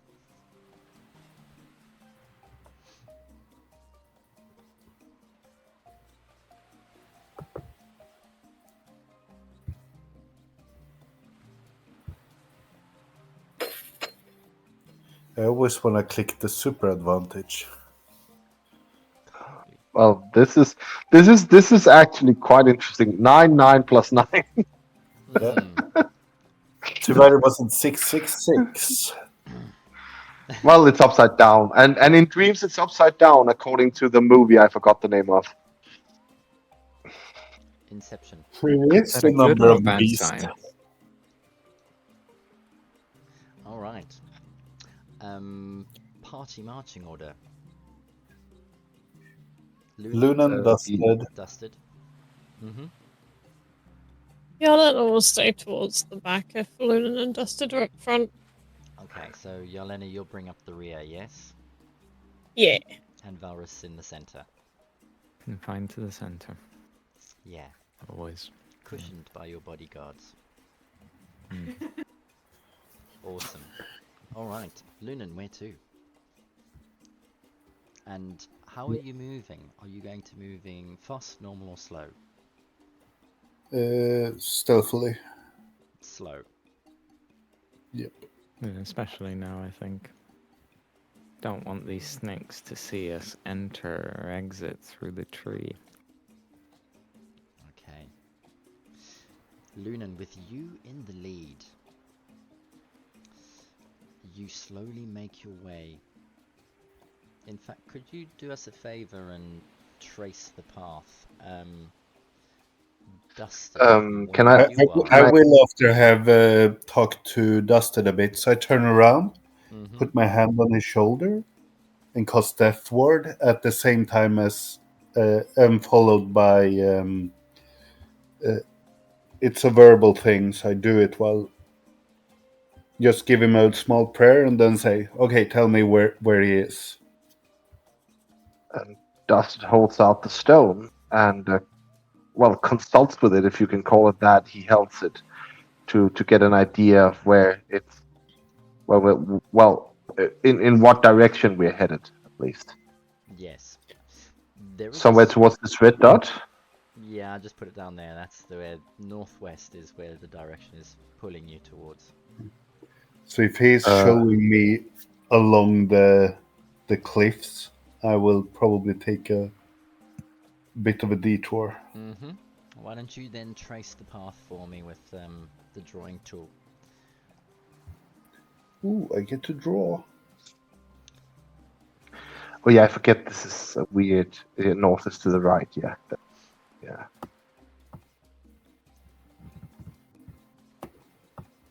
So on the other side of the lava flow, yeah, somewhere over there. Mm-hmm. Correct.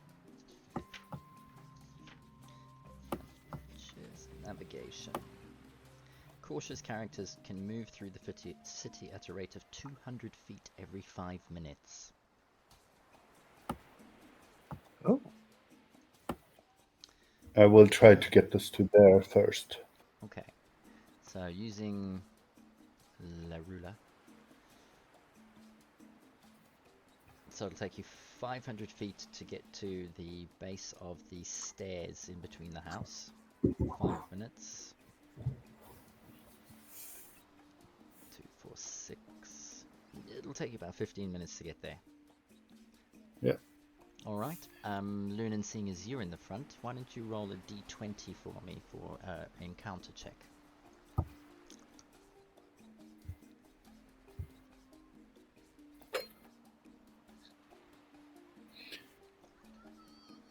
Okay. And with your cracking perception roll, Lunan, you all cautiously make your way through. Using the new D&D rules, moving at a slow pace, you will get advantage on stealth unless you're wearing armor that says otherwise. Nice. Oh, right.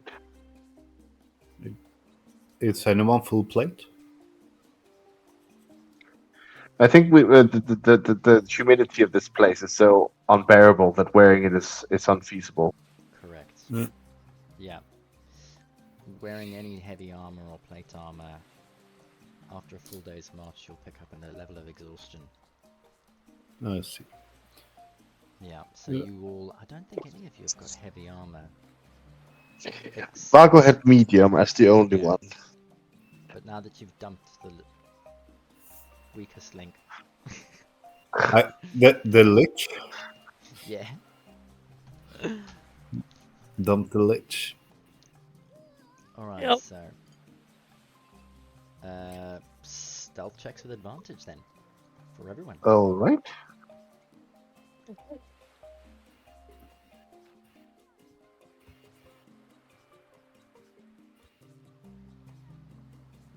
Oh, this is gonna be nice. When I get the updated, I can cast what's it called? Pass without a trace. Path without a trace. Oh wow, that's pretty cool for a cleric. I think it has to do with forest elf, wood elf. Guys, are you shitting me? Yeah. We rolled really Lowest, First decent roll of the day. lowest roll is a 20. I'm sorry, I forgot to roll with advantage. Oh, Do you want me to please. roll again? Yeah, let's see if we can get this to an average of like 25. 12 divided by 4 is 3, so you're already on an average of 23. I could roll critical. This is true. Doesn't matter.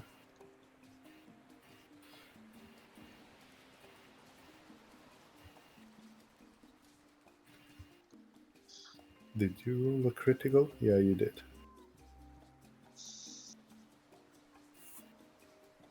Let's roll like this for the rest of the evening. And then we could actually go and take care of those what are they called? Lizards. Yeah, Yuan-ti. Snake people. That's what the word I was looking for. By the power of snake people. If we can't roll lower than a 17, I think we would be fine against them.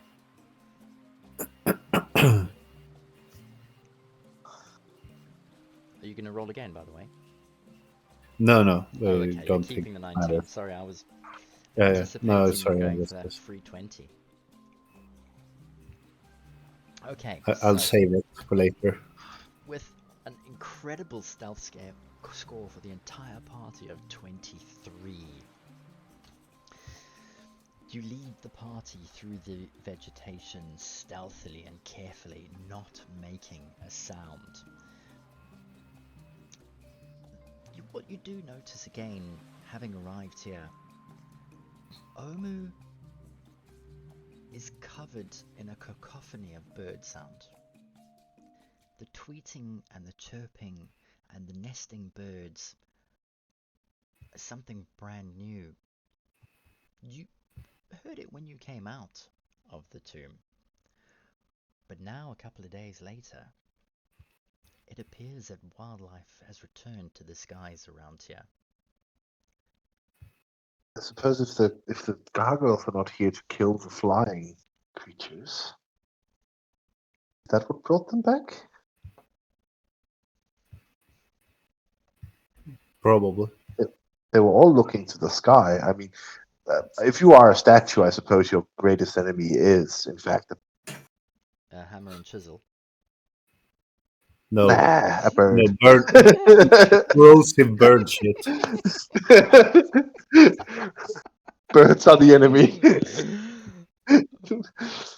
Touche. Oh, shit. Alright. Have you got inspiration yet? Because you're getting another one now. Haven't you seen The Ringer of Notre Dame? Ah, yes. Oh, yeah. Okay, brilliant. Yeah. Or was it the Dragon Age had that stone golem that hated birds as well? I think. Stale birds, yeah. I found my jungle But- bird sounds. Ah, excellent. The only place we have been where there wasn't any bird sounds was the Nangalore as well.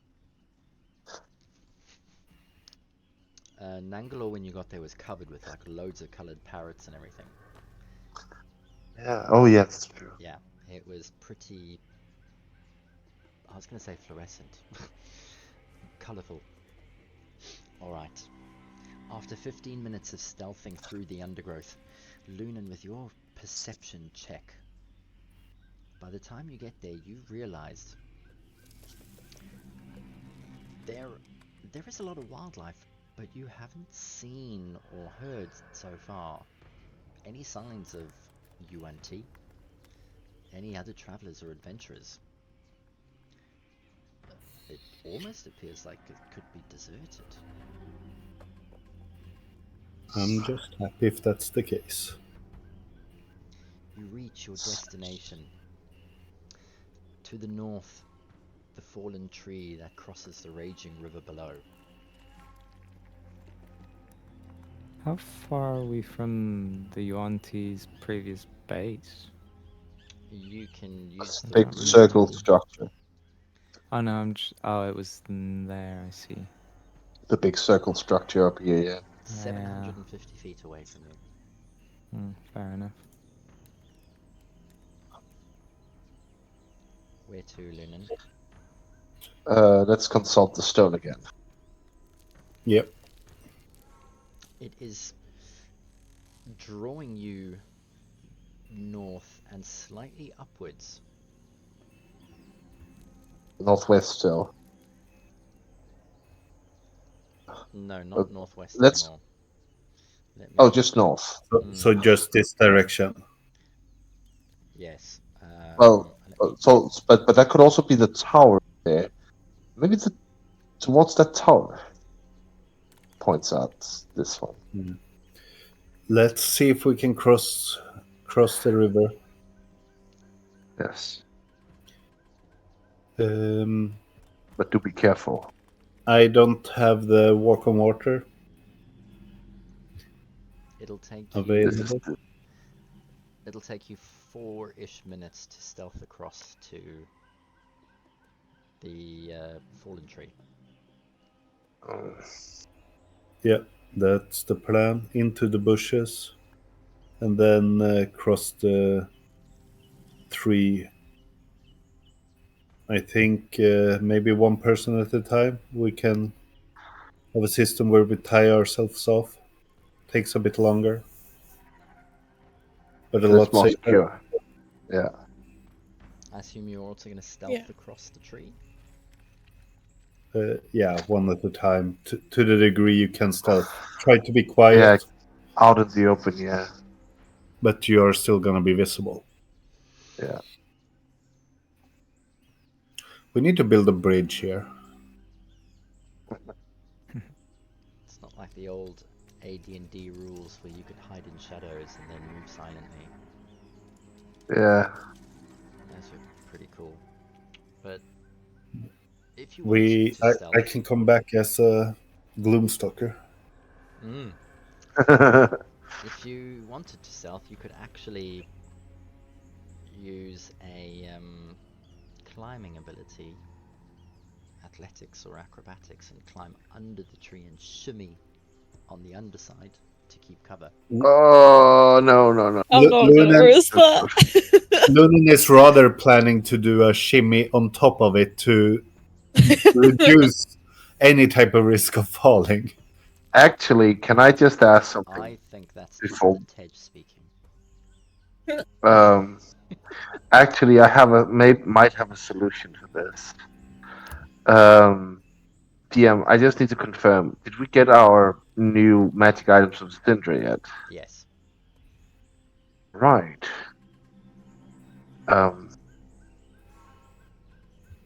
Well, since there's no gargoyles here anymore, maybe I can do something. But it will put us out in the open if people are interested. So we don't have to climb over. People are still a little... Are you talking flying? Yes. Could just fly over the... If we can fly, we could also just fly just over the water. Under the tree trunk. And, well, not... I don't think it's small enough to fit in there. Oh, ooh, like that. That's cool.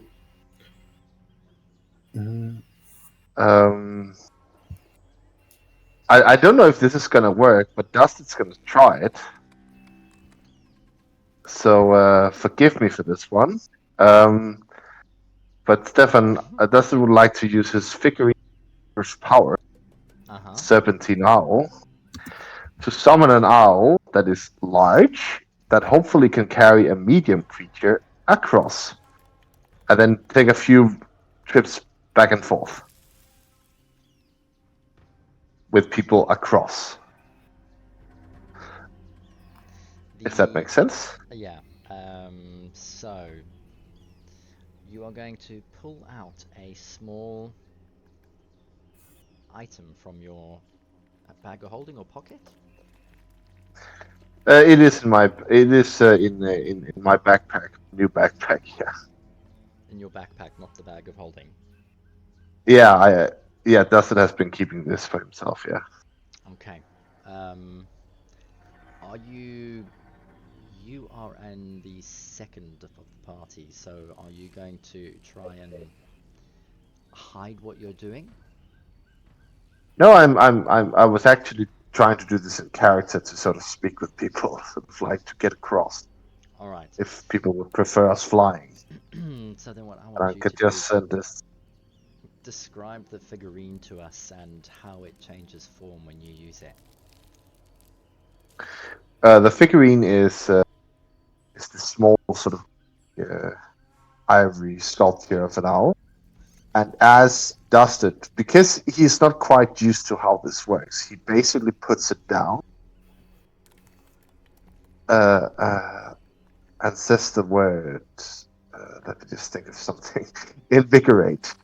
And the bird sort of like almost, it is nowhere near Archie's grace in any shape, but it sort of like stretches upwards. This figurine sort of like grows from this small pocket-sized item to great length, and then it shatters the sort of like ivory shell off itself, and then there is a large owl standing there, ready to carry people over.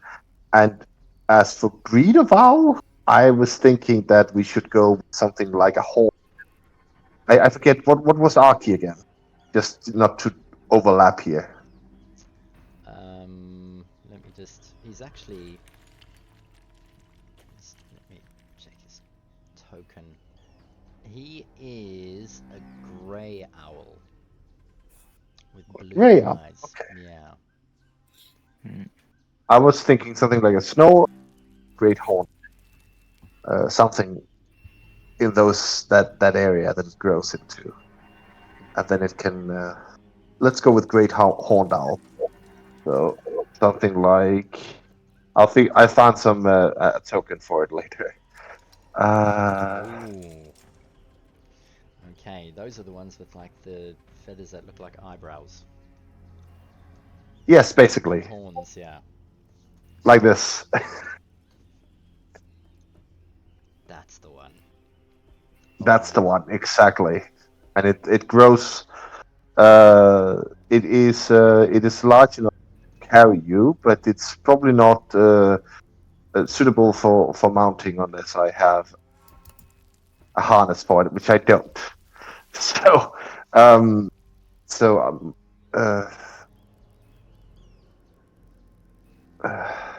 languages under the stat block. It says here it can speak giant owl. Yes. It understands common, elven, and sylvan, but can't speak them. Nope. All right. So Dustin's gonna change to Elvis and say, "Great one! If you could please carry me and my compatriots one at a time across the river." Dusted, this is the first time that you have transformed your figurine into an owl. And the transformation even takes you slightly by surprise as you step back and realize how big this thing actually is. This is a large. Oh yeah, it's a large creature. Sentience descends on the owl as it takes its final great form, and all of a sudden the head pops up and looks around. It turns, looking to its right, and the head doesn't stop turning as it swivels 360 degrees and stops again at the front, taking you all in. And then, Dusted, you hear a voice in your head as the owl's eyes look at you. Ooh, where would you like me? Who would you like me to take first? I shall go first. So my compatriots can see that it's safe. Amazingly, this owl's stat block for intelligence is an 8. Okay, wow. It is just as intelligent as Dustin. Hooray! As the two of you lock eyes, you almost feel a bonding, a kinship over here, Dusted. A talking owl and a talking cat, yeah. Yes. You can relate to the owl as Yes. it spreads its wings. Ooh, brace! I will grab you with my talons. That's my best owl voice, by the way. I love it. The owl leaps into the air as it reaches forward with its talons spread open as they slowly come towards you and grab you around the waist and the legs. With 2 giant beats of its wings, the owl takes to the skies, rises 10 feet, then 15 feet. Where do you want the owl to put you down? Just across on the other side, over here at the end of the tree. Roll a perception check for me. Oh yeah, I have to be able to see it, yeah. That's a 17. Okay. As you're rising in the air, making your way closer to the river, Dusted, your keen eyes, looking ahead about 120 feet in the raised tower, right at the top, all of a sudden, you spot a figure slightly hidden behind a window. But what really catches your eye is the nocked and drawn arrow attached to the longbow taking aim.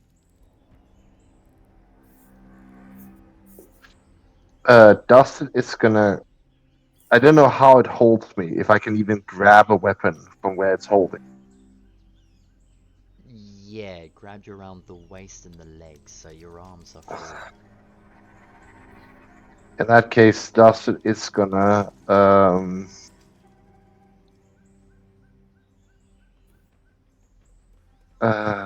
he is gonna draw his...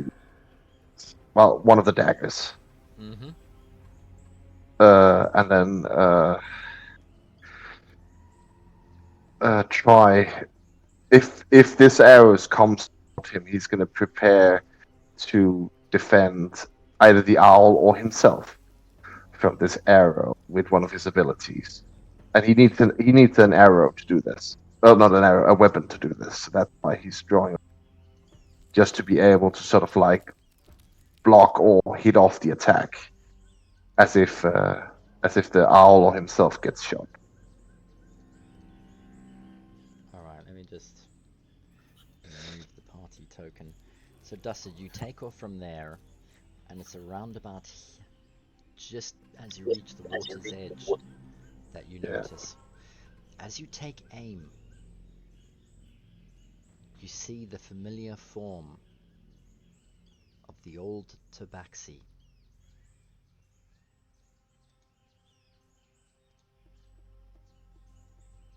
You come to know as Bag of Nails. Oh god, I forgot what he called it in Tabaxi, and I cannot speak Tabaxi. And yelling across this distance will be difficult with the rushing water. Oh well, who gives a shit? Initiative. Bag of nails. Yeah, bag of nails. I'll roll initiative. Just a sec. There you go. 20, 30. Oh, nice. Okay. He got a 13, so you definitely get to act first. Go on then, tell me what you're going to use your actions for. Yeah, I have a hard time reaching him from here, but Dustin's gonna try and shout at him here. Bag of nails. And then say a word that is very difficult to come across his lips. Father? Question mark. And try to wave the stone around, which I still have, I suppose. Yeah, you do. The navel, the moon's navel, the navel of the Navel moon, of the moon's moon. navel. Yeah. All right. Either give me a performance check or persuasion. My persuasion is far better. Let's try that. Oh my dearest, I have a inspiration. Do I? You do. I'm gonna use that to re-roll. Oh, it didn't get better, but it's not a 1. Oh. All right, Dusted. As you scream and shout across the gap, with your perception, you notice all of a sudden the bow that is taking aim is not actually aiming at you. It was aiming at the great giant owl that suddenly appeared in the jungle and took flight. Yeah. And as it's aiming and wavering, almost shaking a little bit, it kind of begins to point down. And at which point, the holder, bag of nails, releases the arrow, but realizing what he's seen, lets go of the bow entirely. And as he does, the string twangs and the arrow loses portion of its trajectory and shoots straight out. But it is going to skew. I'm going to give him... where is your attack, bro?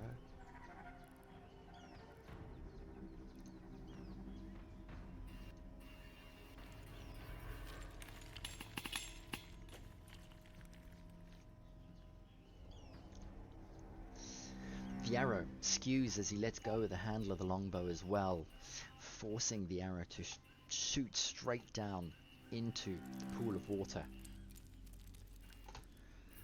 His paws grab hold of the windowsill as he looks out, and you can hear him. I know you. He looks slightly confused as well.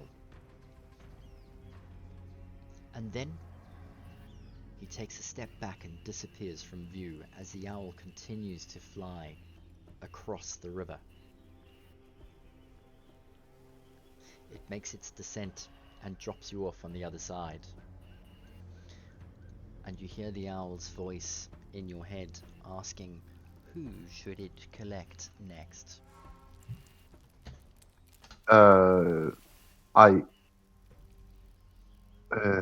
Would you please go get this feels like the old trick where you have to get the chicken, the corn, and the fox over a river.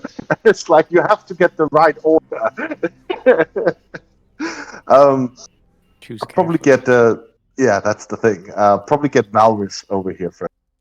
Because that's the one I would be most afraid of leaving alone for last. Leaving Valrys with Jarleno Lunan, that's a death sentence. I mean, the two elves can handle being alone, I think, with each other. And then Dustin sits there, waiting for just long enough to see the owl maybe off, but struggling with all his might not to rush into the tower. Okay, so the owl departs, Dusted, and what are you going to do? He's gonna. This is so difficult.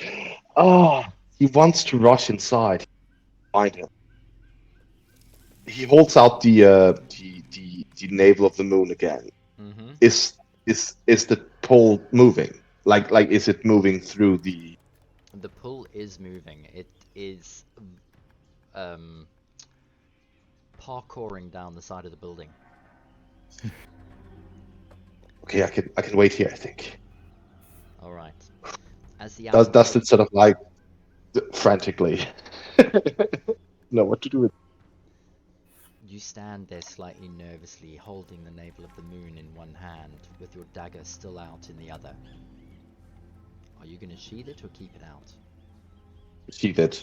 All right. Even if he tries to kill me again, that's just part of it. The jungle. The humming life almost seems to take a backseat as your nerves kick in. Weird time frames begin to slow with your anticipation. Things pop out. You notice the thick canopy is casting longer shadows on the ground, and you can swear that you see them slowly moving. And almost silently, you hear a drop like two pads landing on the ground. Someone falling very stealthily into the jungle. And then a figure rises ahead of you. The aged Tabaxi, once a great hunter. The familiar sight of Bag of Nails, his whiskers twitching as he slowly approaches you quite cautiously. And when he looks at you and takes you in, his eyes grow wide.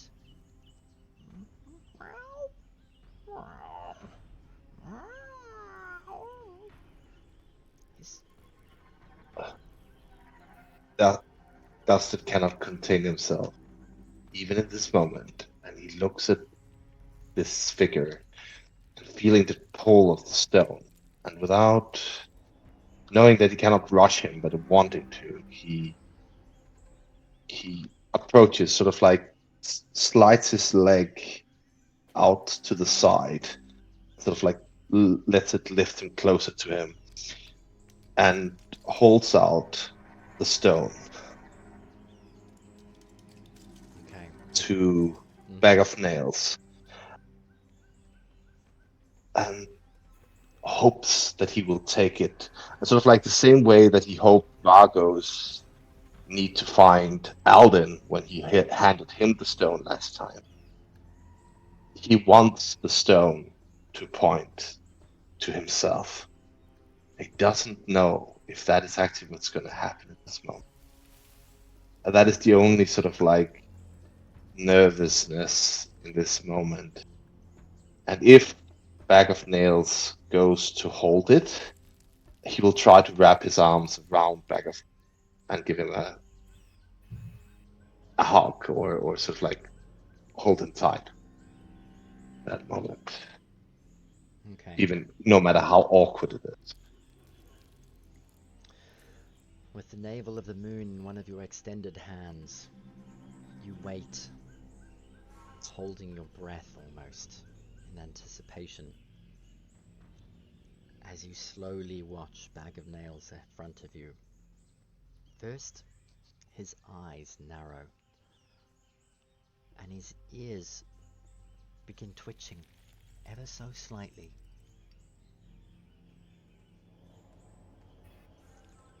And then, almost in a moment of realization, Bag of Nails' breath hitches, and his claws curl slightly as if grasping for something long gone. He stares at the polished egg-shaped stone, his golden eyes and pupils dilating, as you can see a calling in him as he takes one step forward. He looks directly at you and then down at the stone, whispering. Just above the sound of the birds and all of the wildlife, you can hear him. The navel of the moon. Slowly he reaches out with shaking hands, barely touching it before recoiling, his tail flickering erratically. As a tabaxi, you know he too is nervous.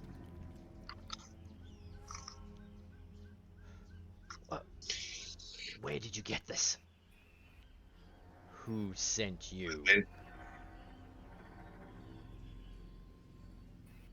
Own free will.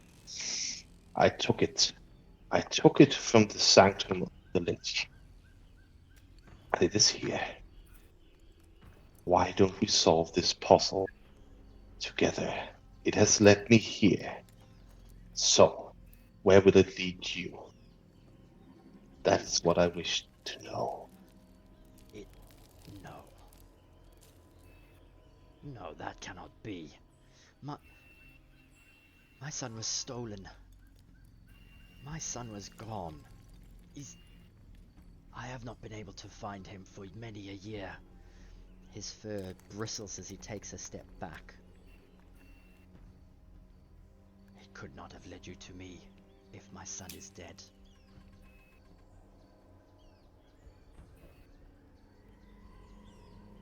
If the moon wishes to go to you, it has led me here with it. Now, maybe you should try and listen to it, just as I did. And Dustin tries to offer his hand out to take his paw and put it on the stone together. If he's allowed to, obviously, he's not going to force the issue. But he almost appears paralyzed. Not from a spell or anything, but just the reality of the situation has made him stand stock still. And as you reach out for his paw, there is no resistance as you gently pull it towards the stone. So the idea is I have the stone in one hand, then my hand, stone, his hand, and then my own hand on top of it. Okay. If that makes sense. Yeah. And what are your eyes doing as you're doing this? Are you looking at him? I'm looking at the hand, really sort of to affirm that he is indeed holding or touching it. He hasn't And yet then touched it. He hasn't yet touched it. Oh no, but Dustin would like to try and put his hand on it. So as I explained, my hand supporting the stone, his hand putting bag of nails, his hand on top of it, and then his own hand on top of it. And as he does that, looking at the combination of the hands, how they're touching the stone, and then sort of look up at him and see what his reaction is. Okay, so you're not going to make eye contact with him until both of your hands are grasping the stone. Yeah. Yes. Okay, that's what I wanted to find out. There is no resistance as you gently tug his hand closer towards the stone. You hear an intake of breath, almost as if he is afraid to take the leap for fear of being wrong. But yet still no resistance as you place one hand on top, his one hand on the top of the stone, and gently put yours on top of his. Your eyes look up. His breathing is ragged, and you know his mind, once fractured by grief and madness, must be straining to process the truth before him. He's looking directly past you, almost as if he can see something that's not there. And then he looks down at your face, Dusted. And now, for the first time, you realize there are tears streaming down his face. My little cub? Almost questioningly, he says as he looks at you, and his leg suddenly gives way as he falls to his knees. The free claw grips the earth as a great big sob rumbles deep in his chest. But they took you from me.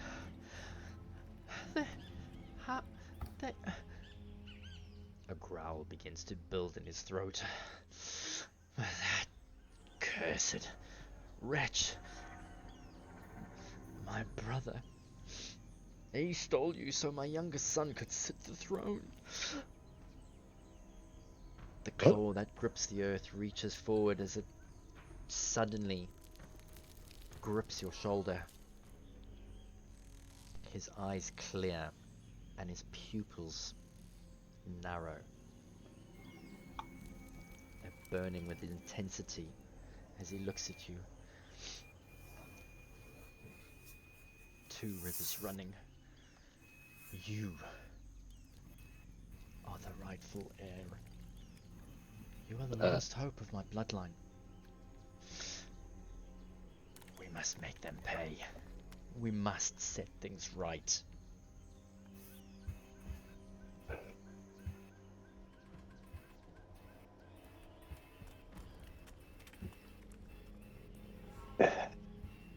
Dustin is still sort of like grasping with this.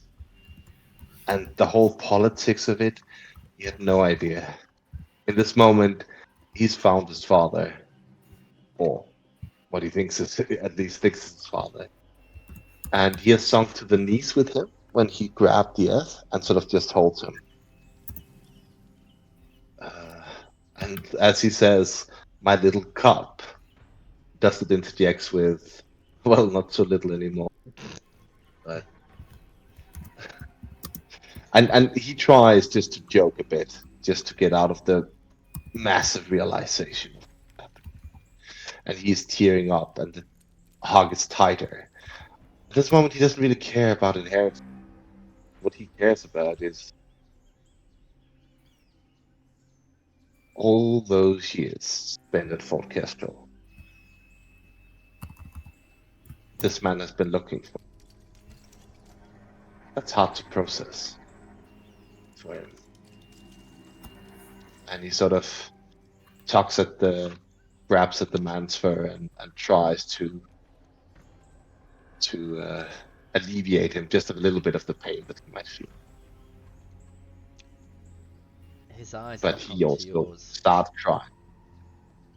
And with both of you, tears streaming down your faces, his grip on your shoulder loosens, and then he wraps his arm around you and pulls you close into him. I have lost you for so long, my son. And he begins to sob into your shoulder. Even the lost are not forgotten, Father.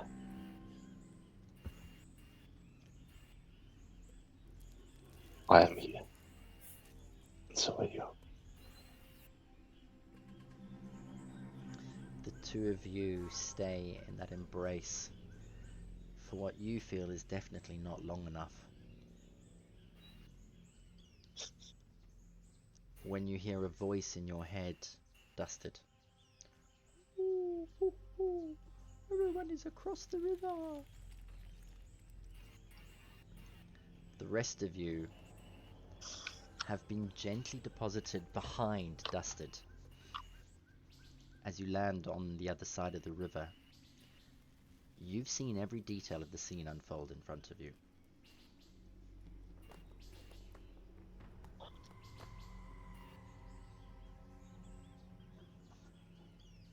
Yalana will shift a bit uncomfortably. Maybe we should go somewhere else and give you some time.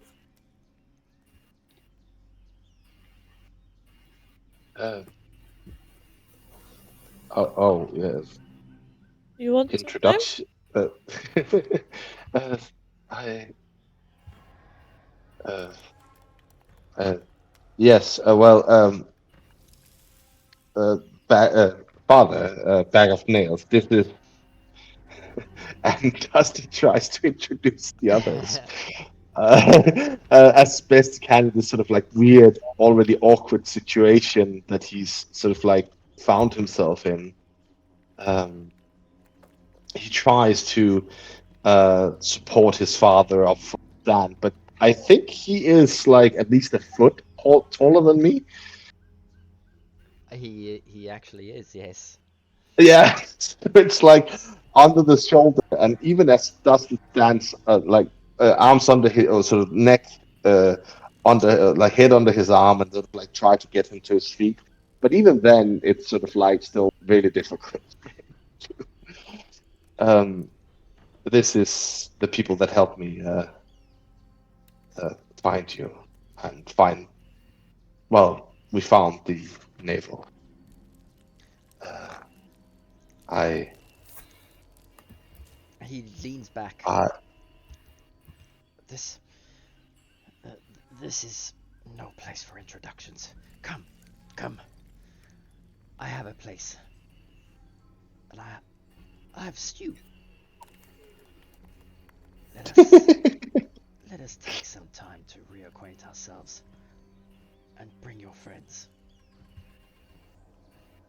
It sounds Does it like look we're to not the quite others? as. Sounds like we're not quite as alone in the city as we thought. The UNT have been on the move. Still here. They are up to something. What it is, They, I do not know, but they wanted a crown. Black Opal Crown. Best we move. Mm. If they're really out here. They have been combing the city for something. Well, Vargo's not here. They wouldn't be looking for the crown anymore, would they? Why wouldn't they? Well, if they know that the crown is out of the city, they would probably go to look for it.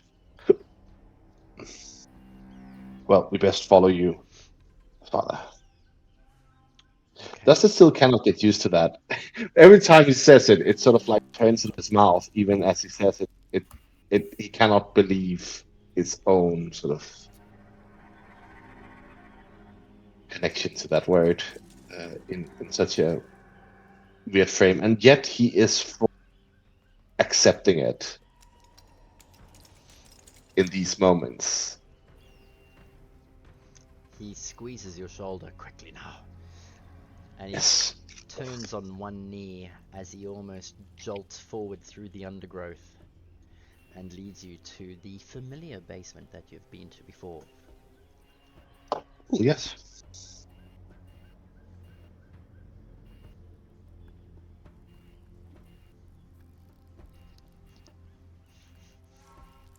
As you descend the stairs, you can smell there has indeed been some stew that's been cooking. Hmm? Poor stew. Poor stew.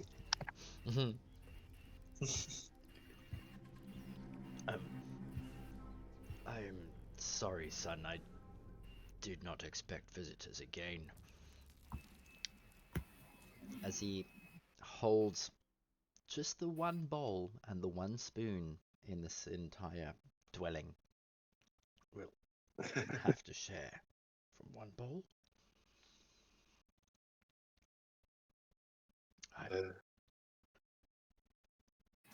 It in this moment doesn't know if that's a custom, but he will definitely share with his father. But I think everyone else has, what do you call it? You're eating utensils, I suppose. We have rations, don't worry. Share your soup. It's true. Alright, so you're gonna pull out some rations and sit down. Yeah. And I'm probably returning the owl to its stone so it can join us down here. Knowing full well I cannot use it again. I think it's for 2 days or something. Yeah, probably, and then or maybe a little right hand edge of. 10 minutes. So, yes. All right. You return the owl to its statue state. The rest of you pull out some rations as you sit down, and Bag of Nails looks over to you. My son, it has been so long.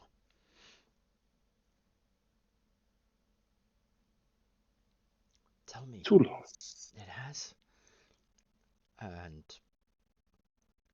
I have no idea how to catch up and tell you everything that has happened. Where do we start? I don't know. I think no offense, DM, but I think it's 30 years or something, at least. At least. Because Dustin is like in his 30s. Mm-hmm. Have you at least had a good life?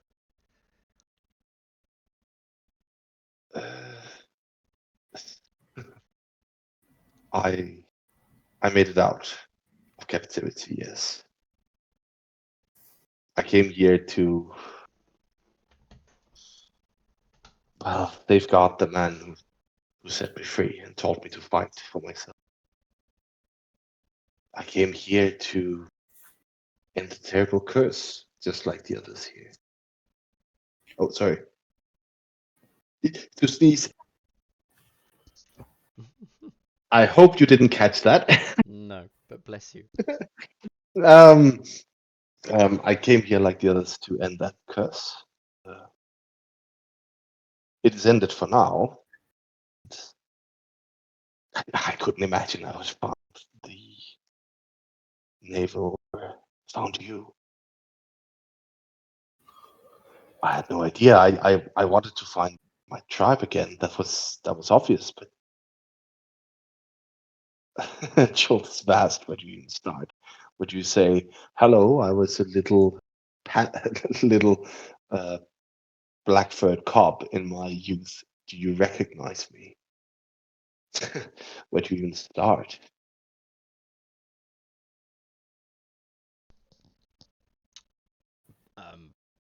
Hello is a good start. Hello, father. And Dustin will try to cross his legs as he saw, and I forget the name of the other Tabaxi guy, yeah. jaguar looking guy, and trying to sit as they do. I'm still learning, he says. The smile, wiping away some of the tears. It's a very unreal situation for Dustin, having family in that sense. He smiles at you and nods and slaps you on the shoulder, and grabs your bicep and gives it a squeeze and slaps you on the other shoulder and looks at you. The tears from his eyes are gone. His eyes are almost sparkling with pride as he looks at you, and you are fit, healthy. You have done well to survive, my son. I cannot believe that this is true. I have been searching for so long. I am unable to take my revenge for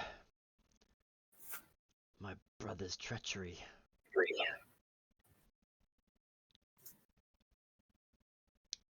And perhaps I should just leave it be and be ready to die a proud father. For you have returned, my son.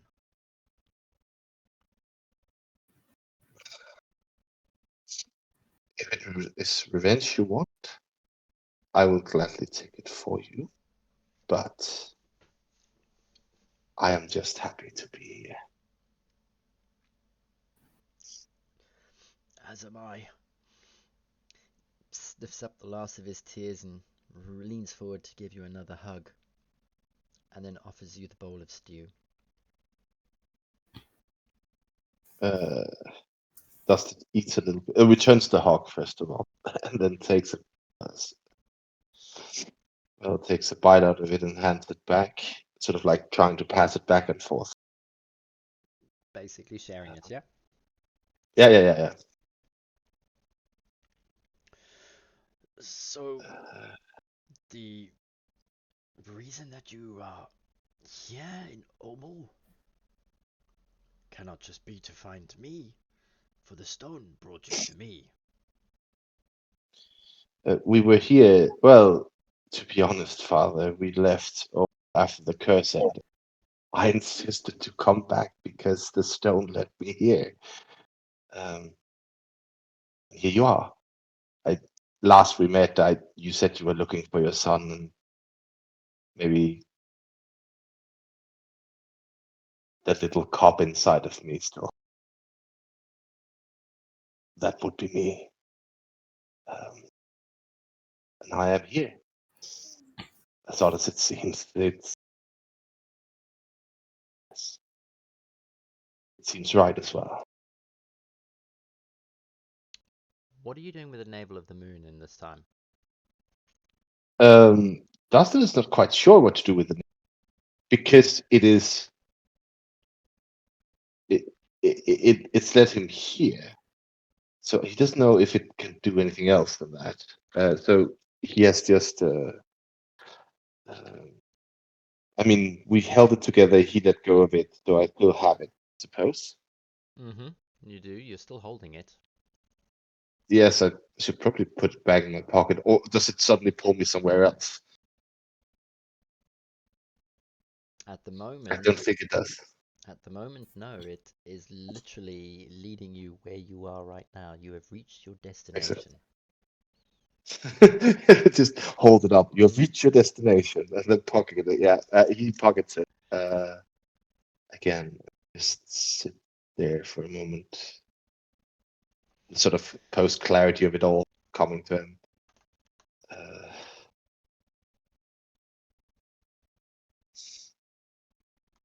He looks once more into your eyes. My son.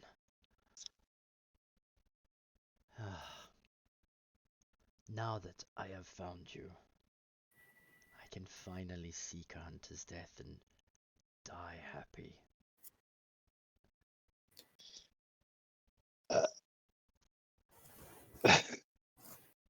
Poor Dustin. That knocks some air out of Dustin's lung. He goes. He sits there. Is that all there is? No. I have lost my wits, my son. I see enemies everywhere. I nearly shot you down from the sky. And that would have killed me had I known. It would have made an interesting conversation piece with your. Dustin lifts his arm up as if he's been shot in the side. He hasn't, obviously, but he chuckled. I could not have thought of a better way to have met you the first time. At least I was able to chase you down. And he sort of like returns the slap on his father's shoulder. Sort of like the young catching up with the old. Says, it's been good. We've been lucky. It has been too long.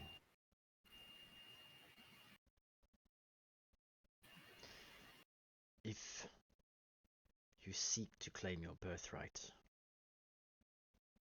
you must seek out Hedge of Thorns, your uncle, my brother, And your younger brother, clawed nails stretching. Our tribe is no longer. What we have, they destroyed. And Hedge of Thorns, right? mm-hmm. And that was something. Bag of something. Hedge of Thorns is his brother, and clawed Yeah. nails stretching is Clawed nails stretching. Yeah. there is his youngest son, basically your younger brother.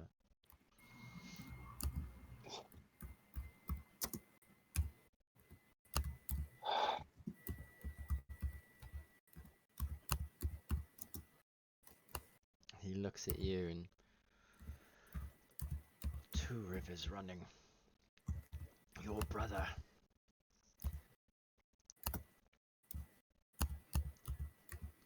is a very bad kitty.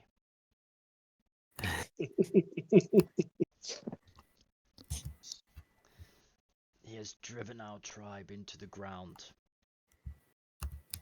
crossed bloodlines, destroyed any honor that has been left. He needs to be deposed.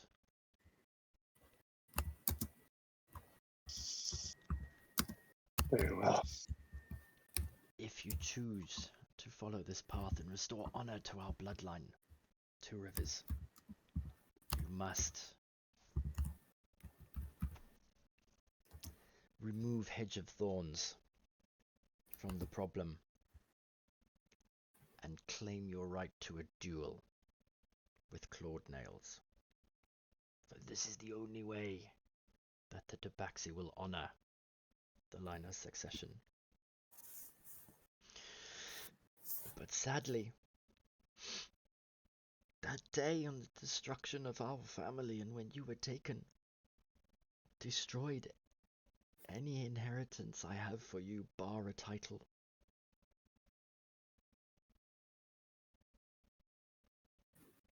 Our lands have been overrun and no one has defended them. We no longer have a home, I am afraid.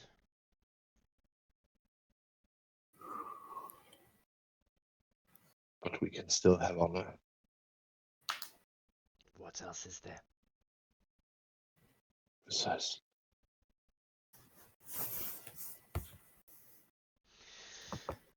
But And there is part of Dustin that wants to take this man home to an asylum. Not asylum necessarily. Just take him to Port Nyanzaru. He would be so out of place, and he would have like random. But it's not that far off for Dustin to try and do. But I mean, even then, it's sort of difficult to have a father like this. I think night 1, without warning, he'd be in jail or whatever for trespassing and climbing people's roofs. Yeah. Yes, exactly. Yep. The worst part is that if he would kill someone important, like not important, but sort of like a beloved, someone beloved, like September, or like just kill me. It's like,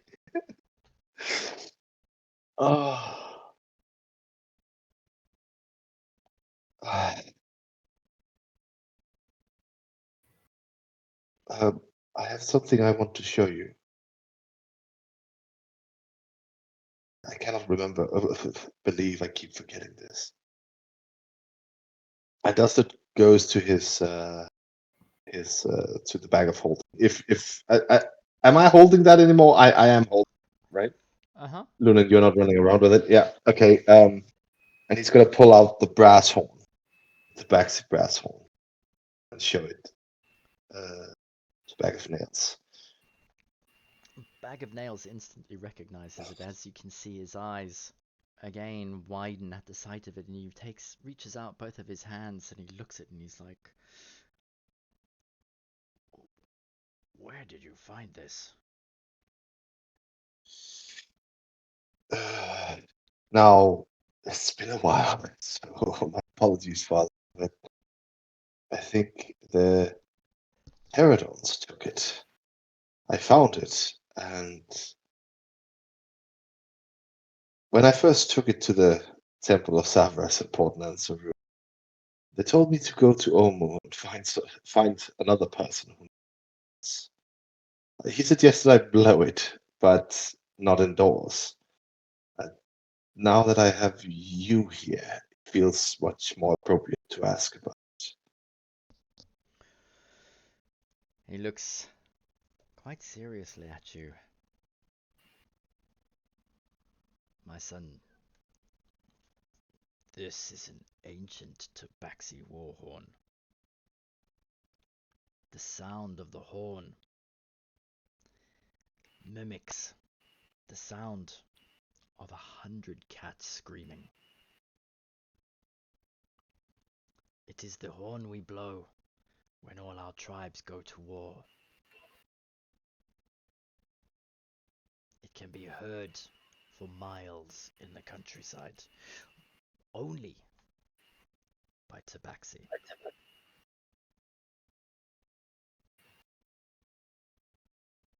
If you were ever to rally any Tabaxi to your side, this would be what I would use to bring them forth from hiding and force them to meet you. Well, it at least helps the claim that son of Hills to have this. Strange. How?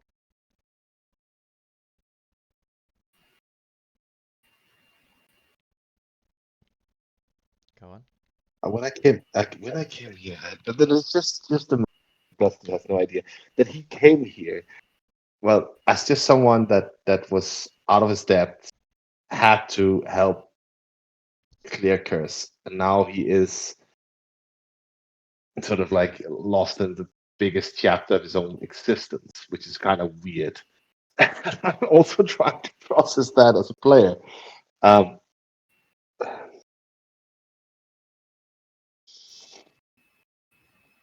Right.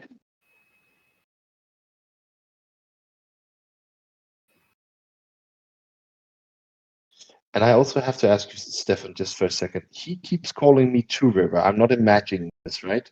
It's not the tribe he calls Two River. He calls me Two River. Yeah, several times.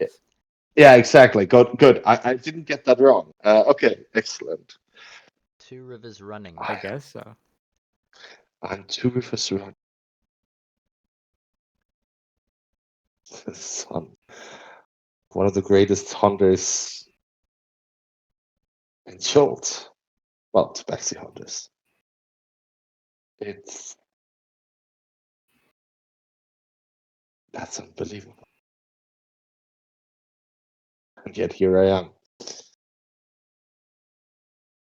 With friends. Dare I say friends? At the mention of friends, his ears twitch again, and then suddenly the realization dawns on him as he turns around. You have friends. You should introduce me. That's why we came here. Oh, it does it sort of absent-mindedly. Comes out, and well, yes. This is Valvis, a tiefling. The local demon spawn. Well, no, you're not demon spawn. Devil spawn, actually.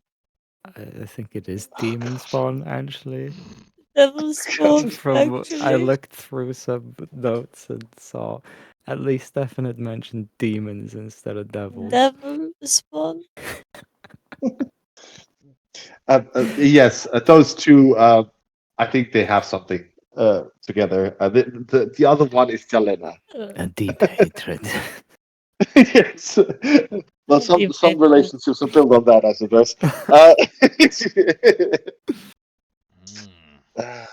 I can feel the tension already. It's palpable, isn't it? Have they tried feasting tails together? What? I don't think Talina has a tail. I don't have a tail. Ah, that's why she acts Maybe that that's way. No, I've never had a tail. Maybe that is the issue. Yes. You seem hell bent on taking off walruses. Can't go wrong. True, I don't even show it that much, so I don't know why you're so offended by it. Its Oh, existence is offensive. and this is Lunan. Doesn't just try to move the conversation away. I was like, Lunan has. Before you move on to Lunan, he looks at you, Valrus, and grasps your hand to give it a shake, and you look like someone that could give a hunter a great death. I like you. Father, don't start hunting the guest just yet, okay? He nods at Yelena. And then when you turn to Axel, to Lunan, the first thing he does is look to see if Lunan has a tail.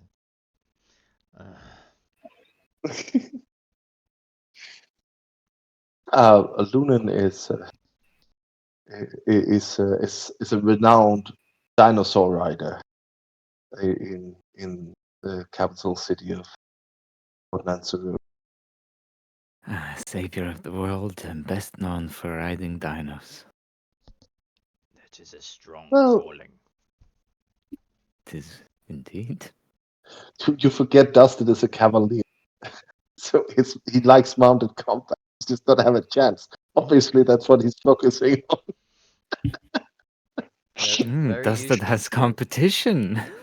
Yeah, exactly. That's the thing. Dustin, who has the character skills to ride, and like He's is probably overshadowed seething by. inside. Everyone's talking about Lunan's great dinosaur riding skills. There is a little bit of envy in Dustin every time that is mentioned. That is true. Brilliant. 30 years learning to ride animals and oh yes. But he's never ridden dinosaurs before. That's his excuse. Of course. Yes. But still great respect for Luna in introducing him. He grabs Lunan's hand and gives it a shake as well.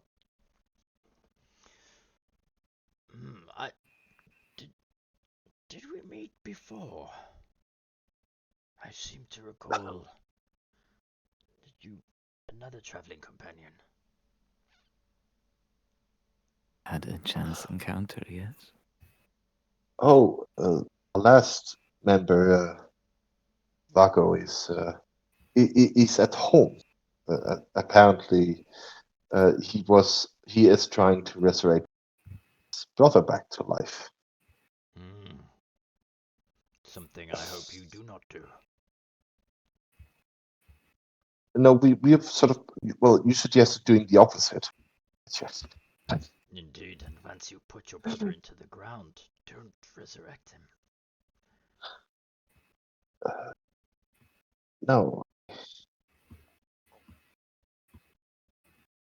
Dustin is really struggling. It's like, I have this father here and a brother and maybe an uncle. And the father is like, yeah, kill him. It's like, oh, so I have no family left after you go and end yourself in a hunt. Okay, thanks, Dad. It's really struggling with this. It's really difficult. But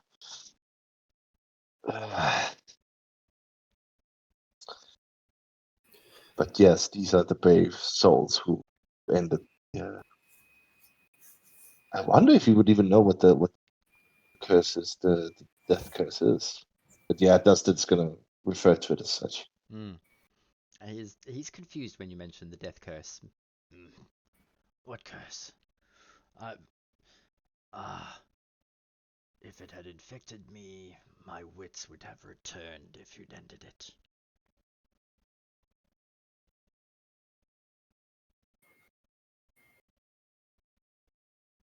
I know nothing of this. With those words, Duster would like to try to grab his father on either side of the head, and then sort of like give him a quick inspection, Mm-hmm. and go like, well, sometimes madness, well, a little bit of madness helps us get through worst of stuff. As you do that, roll a perception check for me. Or even a medicine check if you think you're better at that. I'm not, so I'll try perception. That's awful. Yeah, I don't know. Well, when you do grab his head, you look into your eyes, even though it's jokingly. I mean, you do notice some strain on his face. Beyond just the current reality of the situation, it looks like he's trying to hold his madness at bay.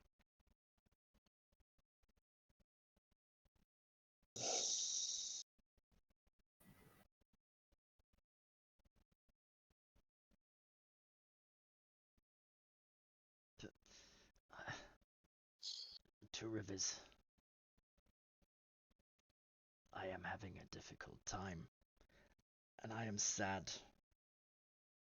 For when I wake up tomorrow, I may forget this conversation and lose you all over again.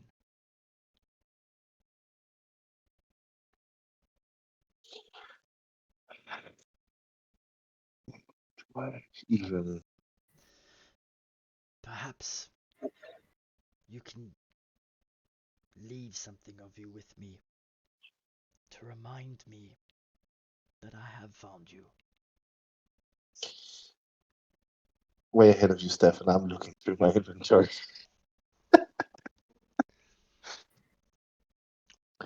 I actually have an item that this might not help him, but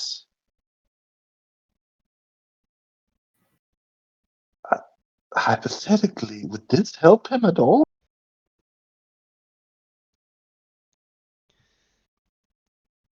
Hypothetically, I mean, that's probably I, what you I'm not I'm not an arcanist, so I'm not. Um, Let's look at the facts, though. You know that there is already a mind harbored inside the ring, and which would not make it better for him. No, exactly. I don't know. I am sort of looking through my stuff at what I could leave with him. I cannot, in good conscience, leave him the horn because whoever finds it is going to use it and just make things worse.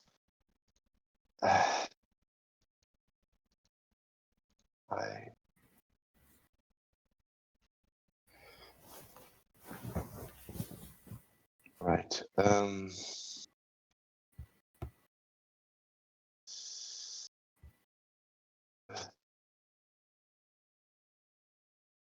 I'm looking through this repeatedly. One of the things I have that I still, but I lost the Twinkle figurine. Is given it to someone else. I have a seahorse holy symbol, which is I think is it's not really a thing of Dusted. It's more the thing of that gnome we killed on the pirate ship. Can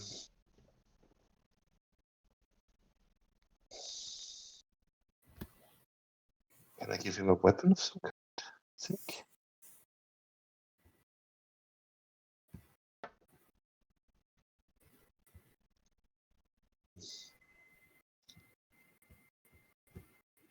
Can you give me a second to think of that, Stefan? Because I would like to leave something.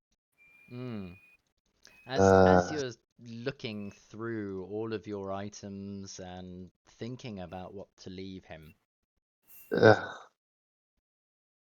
he puts a hand gently on your forearm that's doing the frantic searching. And with his other hand, he places it under your chin so that the two of you are looking face to face.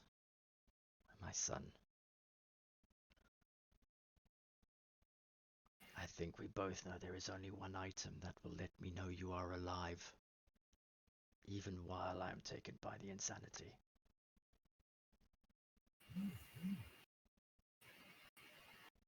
And it would allow me, perhaps, to come find you if... Oh yes, of course, the stone. To find And my wits again. just it without hesitation. This valuable, insanely valuable object. He just grabs it out. Please stop him if you want to, guys. But okay, takes it out of his pocket and hands it without question to him. Yes. As you do, a tear rolls down his eye, or down the side of his face, and this will help me remember you always. And that's where we're going to end tonight's session.